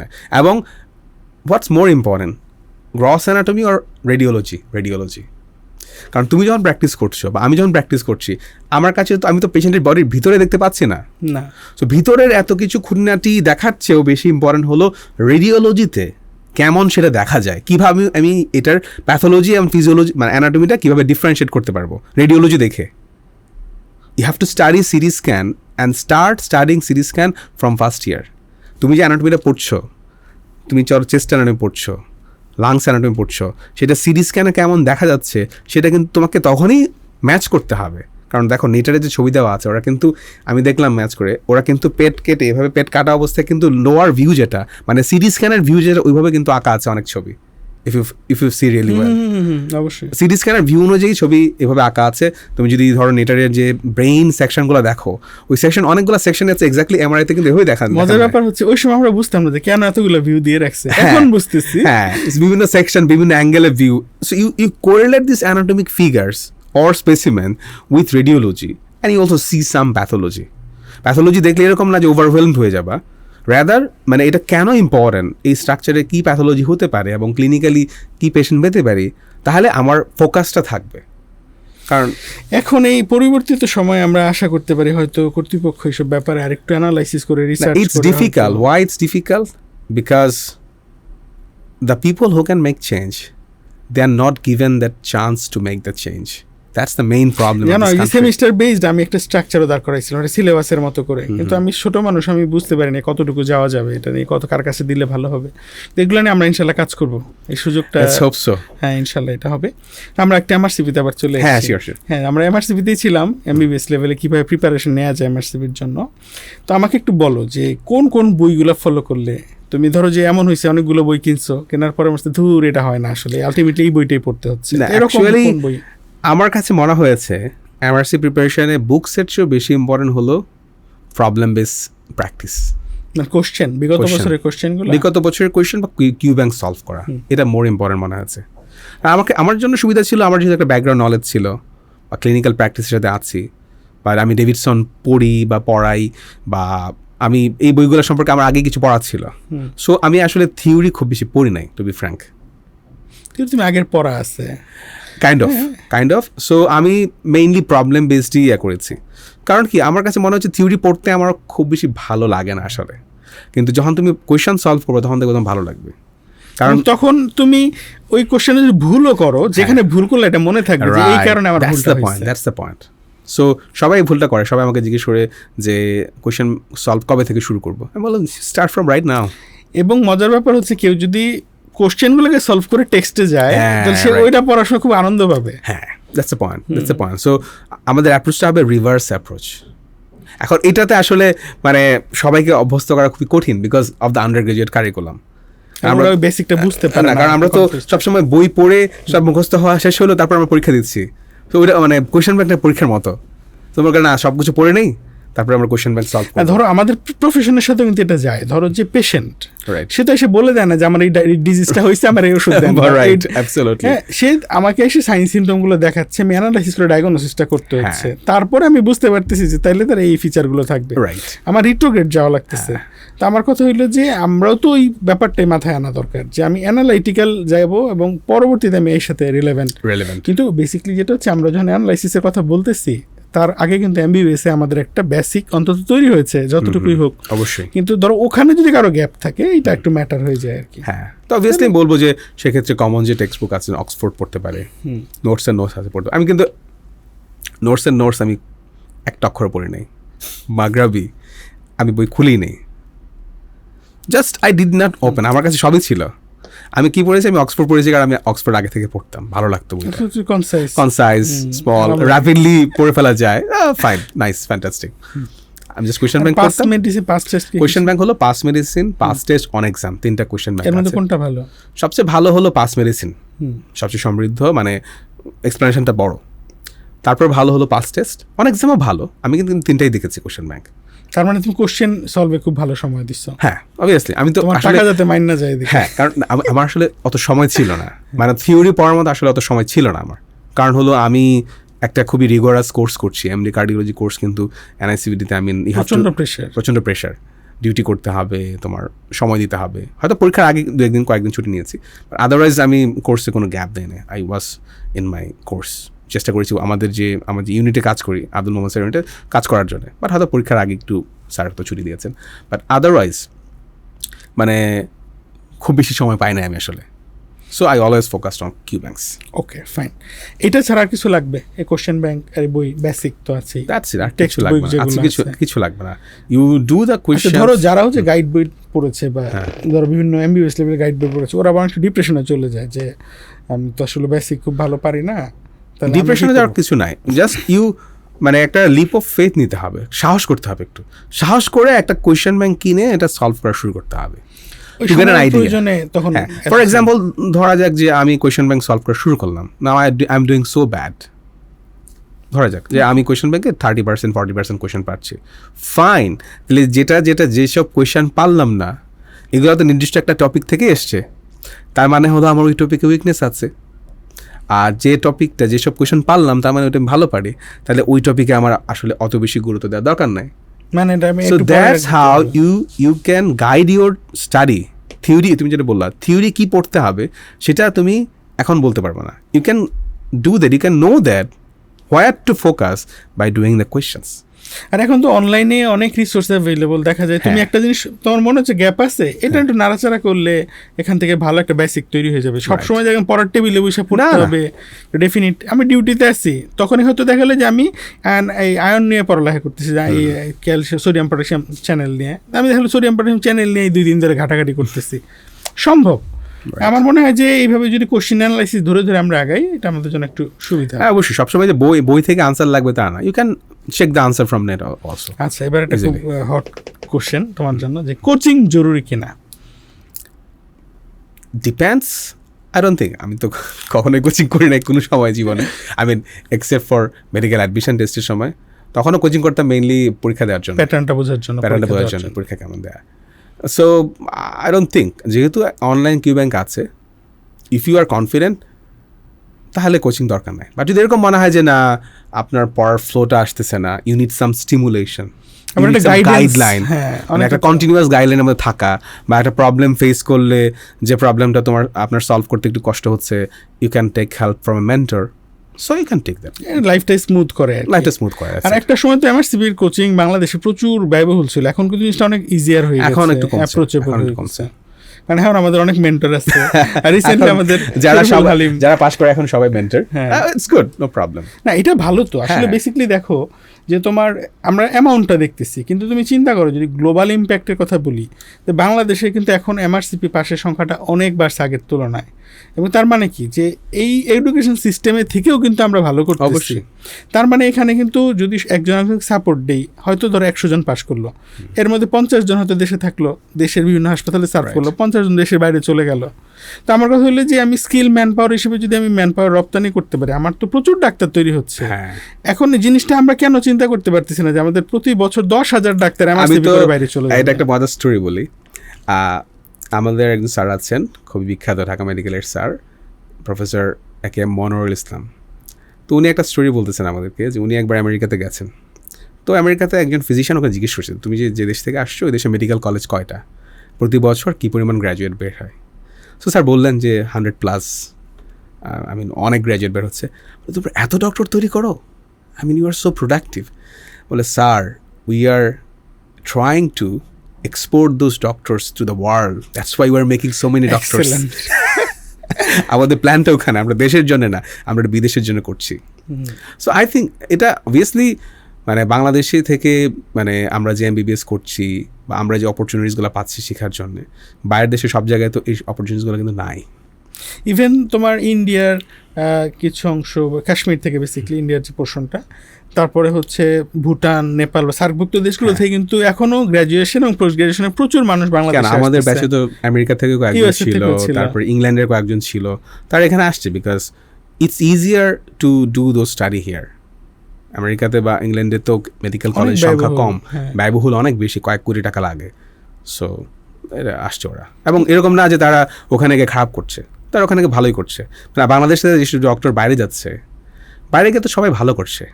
আমাদের ফ্রেন্ডরা যারা গেছে, ধরো আমাদের ফ্রেন্ড সার্কেলটাই বলি, তারা তো বিশাল মানে খুব ভালো ভালো জায়গায় অ্যাচিভমেন্টের মধ্যে আসছে, ওখানে লিড দিচ্ছে। তো তার মানে কি যে ধরো যে মানে আমরা বাজে প্রোডাক্ট তৈরি করতেছি বাংলাদেশে, এমন না, আমাদের প্রোডাক্টও বিশ্বসেরা। একটা মজার ব্যাপার শুনছিলাম আর কি, যে সেটা হচ্ছে একজন অনেক টাকা খরচ করে সিঙ্গাপুরে হচ্ছে তোমার ডাক্তার দেখাইতে গেছে। তো যাওয়ার পরে ওখানে তো উনি ওনাকে দেখে যে ডাক্তার, সে হচ্ছে সালাম দিয়ে বলছে আসসালামু আলাইকুম, কেমন আছেন। উনি খুব মন খারাপ করে ফেলছে, এত টাকা খরচ করে এসব বাংলাদেশি ডাক্তার দেখাইতে হয়। অ্যাকচুয়ালি আমরা হলো নিজেদের লোককে অনেক বেশি ডিভ্যালুয়েট করি, মানে আমাদের মানে একটা আছে না, দেখে মনে হয়, দেখে অনেক মেধা। জান আমি একটা আমাকে দেখে ঢাকা মেডিকেল, তুমি ঢাকা মেডিকেল পড়ো না, ওকে দেখে মানে অত মেধাবী মনে হয় না। তোমারে বলছে? হ্যাঁ, ঢাকা মেডিকেলের এক বড় ভাই, ঢাকা মেডিকেলের এক বড় ভাই আমাকে বলতেছে, আচ্ছা তুমি প্রফে ভালো করছিলে না, তোমাকে দেখে আসলে বুঝতে পারে না যে তুমি এরকম করবা। মানে আমার মনে হলো যে I mean how can you জাজ a person's brilliance or person's merit by looking at him? You can't. ভাই এমন একটু মাথায় সমস্যা না এখন বাংলাদেশের মানুষ এটা কেমনে জাজ করে আমি বলি। পিপল জাজ first by your skin colour, next by your handsomeness, next by your clothes. For example, you are very shiny, smooth and white. You have glasses. You have very nice dress, nice shoes. You are looking away. Now you are very meritorious, despite being nothing in your head. ঠিক আছে? So that's how Bangladeshi people think about the foreign doctors. তাই না? MRCP UK তে যারা দিচ্ছে, those white guys. Are we worse than them? ভাই আমি Can we not beat them? But তুমি আমার সামনে একজন সাদা ডাক্তারকে রাখো, আর আমাকে রাখো, পেশেন্ট কার কাছে যাবে? সাদা ডাক্তারের কাছে যাবে, because they trust them more. আমরা আমাদের জাতিটাকে ট্রাস্ট করতে পারি না, দ্যাটস আওয়ার প্রবলেম। আমার রিসেন্ট অভিজ্ঞতা বলি যে আমার রিলেটিভ কয়েকজন দেশের বাইরে থাকে, তো ওরা তো ওখানে ট্রিটমেন্ট নেয়, ওখানে তো ইস্যু থাকে, তোমার ধরো যে অ্যাপয়েন্টমেন্ট পেতে কয়েক মাস সময় লাগে, হ্যাঁ। আবার ধরো ইমার্জেন্সি হলে সাথে সাথেই পায়, কিন্তু রুটিন যে ট্রিটমেন্টগুলো এগুলো অনেক লেন্দি হয়ে যায়। ধরো যেমন হয় 3 মাস পরে শিডিউল পেয়েছে, ইউকেতে এইটা লাগে, ইউকেতে আছে, ইউএসএতে আছে। তো বেসিক্যালি যেটা হয়েছে, তো এই কন্ডিশনগুলোর কারণে দেখছি ট্রিটমেন্টের ব্যাপারগুলোতে আমরা একটু কথাবার্তা বলা লাগে, হেল্প করা লাগে বা সেই, কিন্তু সমস্যা যখন তো ওষুধ দেওয়া যায় না, কারণ ওষুধ অ্যাভেলেবল না, এখানে ওষুধ নেওয়া যায় না ফার্মেসি থেকে। তো ওদের যে ক্লিনিক্যাল ইভ্যালুয়েশনগুলো শুনি মাঝে মাঝে একটু অবাক লাগে যে আল্লাহ, এরা কি আসলেই মানে ইউএসএমএলি করা ডাক্তার? হ্যাঁ, মানে আমি ওভারঅল কারো ব্লেম দিচ্ছি না, কিন্তু মাঝে মাঝে হয় কি যে ধরো আমার কাছে মনে হয় যে বাংলাদেশের মানুষ, বাংলাদেশের ডাক্তাররা যেই পরিমাণ পেশেন্ট ডিল করে তাড়াতাড়ি করে দেখার কারণে বা সবাই সিস্টেমেটিক না হওয়ার কারণে ভুল তো অনেক হয়, কিন্তু ওভারঅল এত রোগী সম্ভবত দেখে বড় হওয়া ডাক্তার খুবই কম। হ্যাঁ, এটাই বললাম যে বাংলাদেশে থেকে if you want you can become a very good doctor because of this exposure. যেন আমাদের এখানে কেউ যদি FCPS করে বা MD করে, সে যদি তার কোর্সে খুব সিনসিয়ার থাকে, ইভেন ইন্টার্নশিপে যদি সিনসিয়ার থাকে, he or she gets so much exposure. এক একটা পেশেন্ট হচ্ছে এক একটা নলেজের একটা বই। হ্যাঁ, সো মানে এই এক্সপোজারটা সব জায়গায় পাওয়া সম্ভব, but you have to use it. তুমি অনেক পেশেন্ট দেখলা, তুমি যদি সেটাকে নিয়ে রিফ্লেকশন না করো, চিন্তা না করি, অ্যানালাইসিস না করো যেটা কি, বা ইন্টারেস্ট ফিল না করো, তুমি দেখে গেলা জাস্ট দেখার জন্য দেখা, তাহলে হবে না। You have to, and most importantly you have to get a very good supportive mentor. Yes, that's the single most important thing. আমি আন্ডারগ্রাজুয়েটে বলবো I did not have that much. হয়তো বা কয়েকজন স্যার ছিলেন, যেমন ফার্স্ট প্রফে শামিমা ম্যাডাম, তারপরে অ্যানাটমির, তারপরে বায়োকেমিস্ট্রির Selina madam, she was very good, খুবই সাপোর্টিভ। তারপরে যখন সেকেন্ড প্রফে আসলাম, ফিজিওলজি শামিমা ম্যাডাম ভালো ছিল, উনি পরে আসছিলেন। তারপরে প্যাথোলজির যে একজন ম্যাডাম ছিলেন, she was also very supportive, মানে mental support and also like মানে সাপোর্ট, মানে থিওরিটিক্যাল নলেজ সাপোর্ট, দুটোই কিন্তু দরকার আছে। তারপরে যখন paediatrics Abid sir, he was very good, খুবই সাপোর্টিভ এবং হলো নলেজেবল, এবং I mean he is someone that he can change the syllabus. মানে উনি কিন্তু একদম প্রবলেম ওরিয়েন্টেড, উনি কিন্তু এমএড করা, সো মানে তার কনসেপ্ট বা তার ওয়ে অফ টিচিং কিন্তু different. His teaching was always problem based, তার যে লেকচারগুলো সবসময় প্রবলেম বেসড ছিল। তারপরে মানে এরকম কয়েকজন টিচার পেয়েছি হু আর ভেরি গুড। আর পোস্ট গ্রাজুয়েশনে এখন আমি যার আন্ডারে আছি, মানে is one of the top doctors, doctor Abdul Momen sir. হয়তো বা ওনাকে সবাই খুব বেশি চিনে না, কারণ উনি ওনার কাজ নিয়েই হলো বেশি ব্যস্ত থাকে, but if you get in touch you should not go away from him. মানে এরকম মনে হয়েছে যে মানে হি ইজ সামথিং এলস। আচ্ছা, এই গাইডটা একটা ম্যাটার করে। তো যাই হোক, তুমি হচ্ছে আমি দেখছি যে 2015 থেকে অ্যারাউন্ড মেড স্পার্কল নিয়ে কাজ করছো, মানে সামহাও তখন তুমি একদম 5th ইয়ারে আসো, বা আমি আরও দেখেছি আগেও যে তুমি 3rd ইয়ার 4th ইয়ারে থাকতো, তুমি ক্লাসে ল্যাপটপে বসে নোট করে ফেলতা, এবং পরবর্তীতে দেখলা যে আবার তোমার ভিডিওগুলো খুব বেশি ওয়েল মেকিং, এরকম খুব ভালো বানানো এমন না, মোবাইল একটা হইলো, সাউন্ডে প্রবলেম আছে, মোর অফ ইমপ্রম্পটো, এবং সেটা আমিও বেশিরভাগ বানাই নাই, জাস্ট আমি জাস্ট কোনো কিছু ওদেরকে বলছি বা ডিসকাশন করছি, সেটাই কেউ একজন ভিডিও করে আমাকে দিয়েছে। কিন্তু রিসোর্সগুলো খুব মানে ইয়া ছিল, যে ধরো একটা কিছু বুঝলাম না, আমি তোমার চ্যানেলে যেতাম, ব্যাচমেট হইতে পারি, কিন্তু আমি তোমার সাথে অনেক কিছু শিখছি অফলাইন অনলাইন। তো আমার কথা হলো যে এই যে একটা ফিল শুরু থেকে যে লোকজনকে গাইড করে আসা, তুমি এটা কন্টিনিউ করেছো লম্বা একটা সময়, হ্যাঁ, পরে ফেসবুকে গ্রুপ খুললা, বা এরপরে হচ্ছে লোকজনকে মানে পড়াচ্ছ মাঝে মাঝে অনলাইনে বা অফলাইনে। তো এটা কি তোমার কমার্শিয়াল পারপাস থেকে, তোমার কি মনে হয় তুমি এটা কেন করো? আচ্ছা, অনেক টাকা আয় করার জন্য? না, আসলে এটাতে তো খুব বেশি টাকা আয় করা যায় না, তাই না? খুব বেশি টাকা আয় করা, এটার main purpose it's my passion. কারণ এটার করার মধ্যে একটা অন্যরকম মজা আছে, এটা সবাই বুঝবে না, যে করে সে বুঝবে যে you are somehow changing some people's life. যেন আমি যখন এফসিপিএস পার্টনের জন্য স্টুডেন্ট পড়াই, আমি নিজে কিন্তু এফসিপিএস পার্টন করা না, বাট স্টিল আমি পড়াতে চাই না, বলতো যে ভাই আপনি পড়ান, অসুবিধা নেই, আপনি পড়ান, আপনি জাস্ট আমাকে এসবিএস স্টাইল কেসগুলো বুঝাই দেন, তাহলেই হবে, আপনি ডেভিডসনটা পড়ান আমাদেরকে, ঠিক আছে? আমি বললাম ঠিক আছে, ওকে ফাইন। মানে ওরা আমাকে প্রেস করতো যে আপনি পড়ান বা আপনি এরকম ব্যাচ খোলেন, আমি তখন শুরু করলাম বা পড়াইতাম। তখন দেখলাম যে যারা অনেকে এফসিপিএস পার্টনে চান্স পাচ্ছে বা অন্যান্য এক্সামে চান্স পাচ্ছে, তখন ওরা আমাকে একটা ভালো ফিডব্যাক দিত, দ্যাট ফিলস ভেরি গুড। তখন ওদের সাথে একটা অন্যরকম একটা সম্পর্ক তৈরি হয়, যে আমি প্রথম যে ব্যাচে আমি পড়াইতাম ওদের সাথে এখনও আমার খুব ভালো রিলেশনশিপ আছে।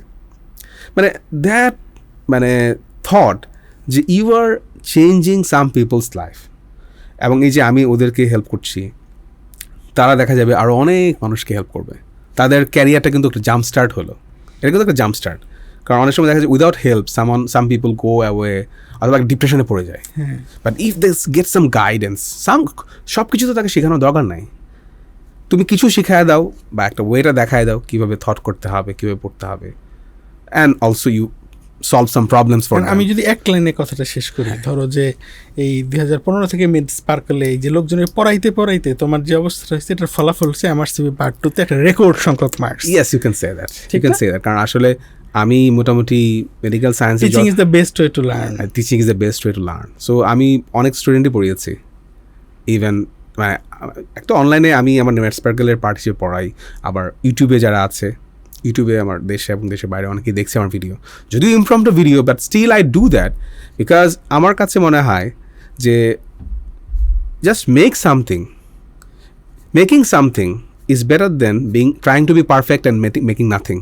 ইয়েস, এই ব্যাপারটা আমিও ফিল করি আর কি। ঠিক আছে, আমি ধরো পারফেক্ট হতে চাইতে পারি, বা আমি খুব সুন্দর একটা ইউটিউব ভিডিও করতে চাইতে পারি, কিন্তু আসলে ওরকম সময় পাবো না আমি। বাট তখন যদি মানে আমি না করি, তাহলে কেউই বেনিফিটেড হবে না।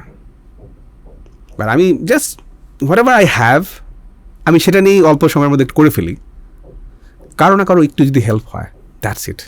আর মানেই হলো একটা সেকেন্ডারি আউটকাম, মানেরও তো দরকার আছে। ধরো আমি যদি টিচিং না করতাম, তাহলে আমার জন্য এখন আমরা যে স্যালারি পাই বা আমরা যে ধরনের অবস্থায় আছি, যে ধরনের মানে ক্রাইসিস, সব কিছুতে আমি তো বেশি চলতে পারতাম না, তো সম্ভব ছিল না। আমাদের স্যালারি দিয়ে, বিসিএস এর স্যালারি দিয়ে তুমি ঢাকা শহরে থাকতে পারবা? No, not possible. সো ওটা ইকোনমিক গেইনটা অবভিয়াসলি আমাকে হেল্প করবে, কিন্তু আসলে শুধু ইকোনমিক মানে অ্যামাউন্ট দিয়ে এটা জাজ করা ঠিক হবে না। অ্যামাউন্টটা অত সিগনিফিক্যান্টও না, অ্যামাউন্টটাও অত বেশি মানে অন্যান্য প্রফেশন বা অন্যান্য এর চেয়ে অত সিগনিফিক্যান্ট না। আচ্ছা, তো এটা একটা খুব মেজর একটা ইস্যু। আচ্ছা, এইবার হচ্ছে মানে যেই ব্যাপারটা নিয়ে এত আলোচনা, এটা একটু শুনতে চাই যে শরীফুল হালিম হচ্ছে 999 নম্বরের পরীক্ষার মধ্যে 1200-র উপরে মার্কস কীভাবে পায়? হ্যাঁ, তুমি হচ্ছে আমি যেটা শুনলাম বা যেটা দেখেছি অনলাইনে, যে তুমি হচ্ছে আউটলায়ার লেভেলের, মানে এমন একটা মার্কস পাইছো যেটা মোটামুটি একটা ওয়ার্ল্ড রেকর্ডের মতো। হ্যাঁ, তো এই জিনিসটা হলে রেজাল্ট সিস্টেমটাই আমি বুঝতেছিলাম না, বুঝছো? এটা একটু এক্সপ্লেন করে বলো তো। আচ্ছা, সো ফার্স্ট অফ অল আমি যখন রেজাল্ট পাই, আমি নিজেও কিন্তু একদম সারপ্রাইজ ছিলাম, because in my life or in most people's life you have never seen someone cross 100, তাই না? 100-এর উপরে তো কখনো পায় না। পাওয়া সম্ভব যে সেটা আমরা জানতাম না। সো ধরো এমআরসি পরীক্ষা তো 999 হলো 100-এর মতো, that is the maximum mark possible. যেমন পার্ট 1-এ 930 পেলাম, ইটস ভেরি হাই নাম্বার। আমি জানতাম না যে 999-এর উপরে পাওয়া যায়, ডিড নট নো দ্যাট। যখন আমি রেজাল্টটা পেলাম, I was surprised and stand and also মানে ভয় পাইছি যে ইজ দ্যার এনি মিস্টেক, কোনো ভুল হলো কিনা, ধরো মানে 125 হলো কিনা, জাস্ট ফান করলাম, 105টাকে এক্সট্রা পাঁচ কিনা, কারণ this is a 4-digit mark. All the mark of all the candidate you see is a 3-digit mark. 800, 900, 700, it's 3 digits. Now I got a mark where the digit is 4, 1255, and it's above 999. তো এখন surprise ছিলাম, তখন আমি কিছু evidence খুঁজলাম, is there any evidence যে আগে কেউ 999 বেশি পেয়েছে কিনা। পরে আমি এভিডেন্স খুঁজে পেলাম যে তুমি যদি একটা সার্চ দাও নেটে যে performance report of MRCP part 1 আর পার্ট 2 এই ডায়েট এত বছর, এটা দিয়ে সার্চ দিলেই ওদের প্রত্যেকটা ডায়েটে ওরা একটা পারফরমেন্স রিপোর্ট পাবলিশ করে। কতজন পরীক্ষা দিল, মার্ক ডিস্ট্রিবিউশন কেমন ছিল, ম্যাক্সিমাম মার্কস কত আসছে, মিনিমাম মার্কস কত, অ্যাভারেজ কত। সো আমি ওখানে দেখলাম যে না, some people has cross this 999 barrier before me. একজন দেখলাম 1025 পেয়েছে, তখন একটু শান্তি পেলাম যে না, কারণ কেউ পেতে ইফ পারে। Someone can break 999 barrier, so my result is not fluke. আর আমার তো ধরো ব্যাকগ্রাউন্ড ভালো ছিল, পার্ট 1 তো খারাপ করি নাই, তাই না? আর আমি যখন ধরো মক টেস্ট দিই বা কোয়েশ্চেন ব্যাংক সলভ করি, সেখানে আমার স্কোর ভালোই ছিল, মানে অলমোস্ট টপ লেভেলই ছিল। সো তখন আমি একটু শান্তি পেলাম যে না। আর তারপরে আরও শান্তি পেলাম যখন ওরা রেজাল্ট রিপোর্ট, এই ডায়েটের রেজাল্ট রিপোর্ট পাবলিশ করলো। সেখানে একটা মজা হয়েছে যে নর্মালি এক্স এক্সিস যেটা দেয় মার্কস থাকে 0 to 1000 or 999, ইউজুয়ালি 1000-150-র মধ্যে ওরা এক্স এক্সিসটা শেষ করে দেয়। বাট এবার আমার রেজাল্টটা ইনক্লুড করার জন্যে ওদেরকে 1300 পর্যন্ত যাওয়া লাগছে, এবং আমারটা হলো 1255। সো ওইখানে একটা ডট আছে, দ্যাটস মাই মার্ক। এবং যে সেকেন্ড হয়েছে হলো 1025-এর মতো। সো প্রবলি 250-র মতো গ্যাপ আছে between me and the second. So মানে এক্সেসিটা একটু বড় করতে তুমি হবে। একটা কাজ করে এটা মেইল করে ব্যাপারটা ওদের না, এখন পরে আমি কথা বলছি না, আমার কথা হলো if you can cross the 1000 mark, you can cross the 1100 mark, you can cross the 1200 mark, no issues, no worries. আর পরে আমি কয়েকজনের সাথে কথা বললাম যে এটার স্কোরিং সিস্টেমটা কি, স্কেল স্কোর, মানে প্রত্যেকটা কোয়েশ্চেনকে তার মেরিট বা তার ডিফিকাল্টি অনুযায়ী মার্ক করা হয়। ধরো এখানে 200 কোয়েশ্চেনে আমরা মনে করি 1000 মার্কস, কিন্তু জিনিসটা এরকম না। Not each question carry 5। ও আচ্ছা, প্রত্যেকটা কোয়েশ্চেনে ওই ডায়েটে স্টুডেন্টদের পারফরমেন্স কেমন সেই অনুযায়ী কম্পিউটার অ্যালগোরিদম একটা মার্কস অ্যাসাইন করে যে এই কোয়েশ্চেনটা পারলে এত মার্কস দিতে হবে, বিকজ সামবডি এলস, মানে ধরো একটা কোয়েশ্চেন ধরো 100 জন পরীক্ষার্থীর মধ্যে 90 জন পড়েছে, সো এটা মার্কস কম হবে। আর এটা ছিল উল্টা, 100 জনের মধ্যে 10 জন পেরেছে, 90 জন পারে নাই, এটার স্কোরিং হাই হবে। So this is call scale scoring, মানে টিপিক্যাল একদম আমাদের MCQ এর মতো না, সবাই সমান না। এবং এটা হলো not done by hand, this is not done by hand, not calculated by calculator, this is by computer. আমরা যা টেস্ট দিয়েছি computer based test, the result পেয়েছি is all algorithm based, computer based test, and this all প্রত্যেকটা result কিন্তু verified and sign by the 3 examiners, and there is no way you can, কি বলবো, যে you can change this. Usually তুমি আগে appeal করার সুযোগ ছিল, এখন মানে অ্যাপিলও ইউজুয়ালি করলে সাধারণত চেঞ্জ হয় না। অনেকেই আছে যারা ফেল করার পর অ্যাপিল করে, the result come back same, because this result is not done by hand, this is done by computer algorithm. হ্যাঁ, ওরা হয়তো বা কম্পিউটার অ্যালগোরিদমকে রিচেক করে, আপডেট করে, but it's not by hand, it's done by AI। You can say it's done by AI।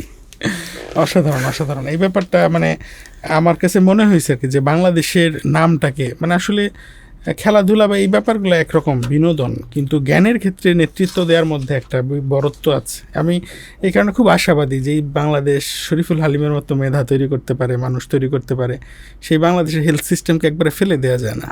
হ্যাঁ, সেটা অবশ্যই না, অবশ্যই ফেরত দেওয়া যায় না। আচ্ছা, একটু পরীক্ষা নিয়ে আবার একটু আসি।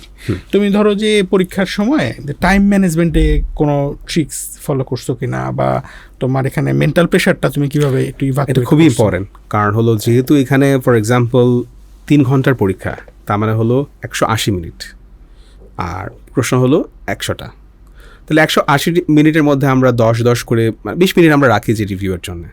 So you get 160 minutes.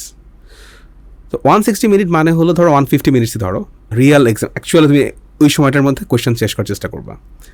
তাহলে প্রতি মিনিটের মানে প্রতিটা কোয়েশ্চেনের জন্য তোমার 1.5 মিনিট টাইম আছে। সো তোমাকে যেটা করতে হবে, হয়তো বা প্রত্যেকটা কোয়েশ্চেন তোমার 1.5 মিনিট লাগবে না। Sometimes you can solve it 60 seconds, 90 seconds, and sometimes may take 2 minutes or 3 minutes.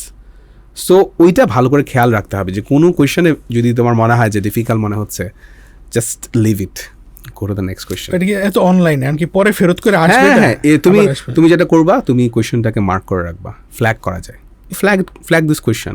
তুমি চাইলে একটা অপশন সিলেক্ট করে রাখতে পারো, যাতে পরবর্তী সময়ে যদি সময় না পাও, যাতে এটা ব্ল্যাঙ্ক না যায়। নেগেটিভ মার্কিং আছে? কোনো নেগেটিভ মার্কিং নাই, তবে ব্ল্যাঙ্ক দিলে তো তুমি মার্ক পাবা না এটাতে। সো যদি তুমি কনফিউজ থাকো, you choose a one option, তোমার কাছে তো ব্ল্যাঙ্ক পেপার দেওয়া থাকবে, তুমি লিখে রাখতে পারো যে এত number question, this may be A or B.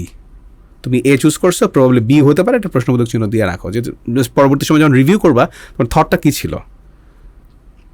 ছিল তুমি সেটা লিখে রাখলা। And then after doing all the questions you come back, যেগুলো তুমি ফ্ল্যাগ করেছো ইউ রিভিউ। ঠিক আছে, রিভিউ করে তারপরে তুমি দেখো যে এখন কোনটা হতে পারে, কোনটা কেন না। এখানে ইমোশনাল না, you have to constructively criticise your answers. So এই জন্যই বললাম যে that can't be done by studying books, that can be done by solving clinical insight এবং seeing a lot of patients. যে আমি যে এনআইসিবিতে আছি, আমরা তো অনেক ধরনের পেশেন্ট দেখি। আমি দেখলাম ওখানে অনেক পেশেন্ট সিনারিও ছিল এক্স্যাক্টলি কপি অ্যান্ড পেস্ট, মানে তোমার রিয়েল এক্সপিরিয়েন্স। হ্যাঁ, যেমন আমি কার্ডিয়াক ক্যাথেটারাইজেশন ফর এক্সাম্পল, একটা পেশেন্ট কনস্ট্রাকটিভ পেরিকার্ডিস পেশেন্ট আমি নিজে ডিল করেছি, আমাদের আন্ডারে ভর্তি ছিল। আমি যে ওয়ার্ডে ছিলাম 3 নম্বর ওয়ার্ডে, ওখানে আমি দেখতাম পেশেন্টটাকে রেগুলারলি। পেশেন্টের টিবি ছিল, টিবির জন্য কনস্ট্রাকটিভ পেরিকার্ডিটিস। তারপরে পেশেন্টে আমি নিজে ইকো করলাম, আবার স্যারকে নিয়ে, আমার আব্দুল মোহাম্মদ স্যারকে নিয়ে ইকো করলাম, ইকো রিপোর্টগুলো আমি সব সেভ রাখলাম। তারপরে পেশেন্টের কার্ডিয়াক ক্যাথ ফাইন্ডিংগুলো কী হবে স্যার আমাকে জিজ্ঞেস করলো, তুমি এটা পড়ে আসলাম। তারপর স্যারকে আমি বললাম, এবং কয়েকদিন আগে আমরা একটা কার্ডিয়াক ক্যাথও করলাম, যে কার্ডিয়াক ক্যাথে কনস্ট্রাকটিভ পেরিকার্ডিটিসে কী ধরনের ফাইন্ডিংস পাওয়া যায়। So this is an advance knowledge. If you don't go through that process by studying only the books, you will not be able to understand that. So clinical exposure কিন্তু খুবই মানে important, specially for part 2।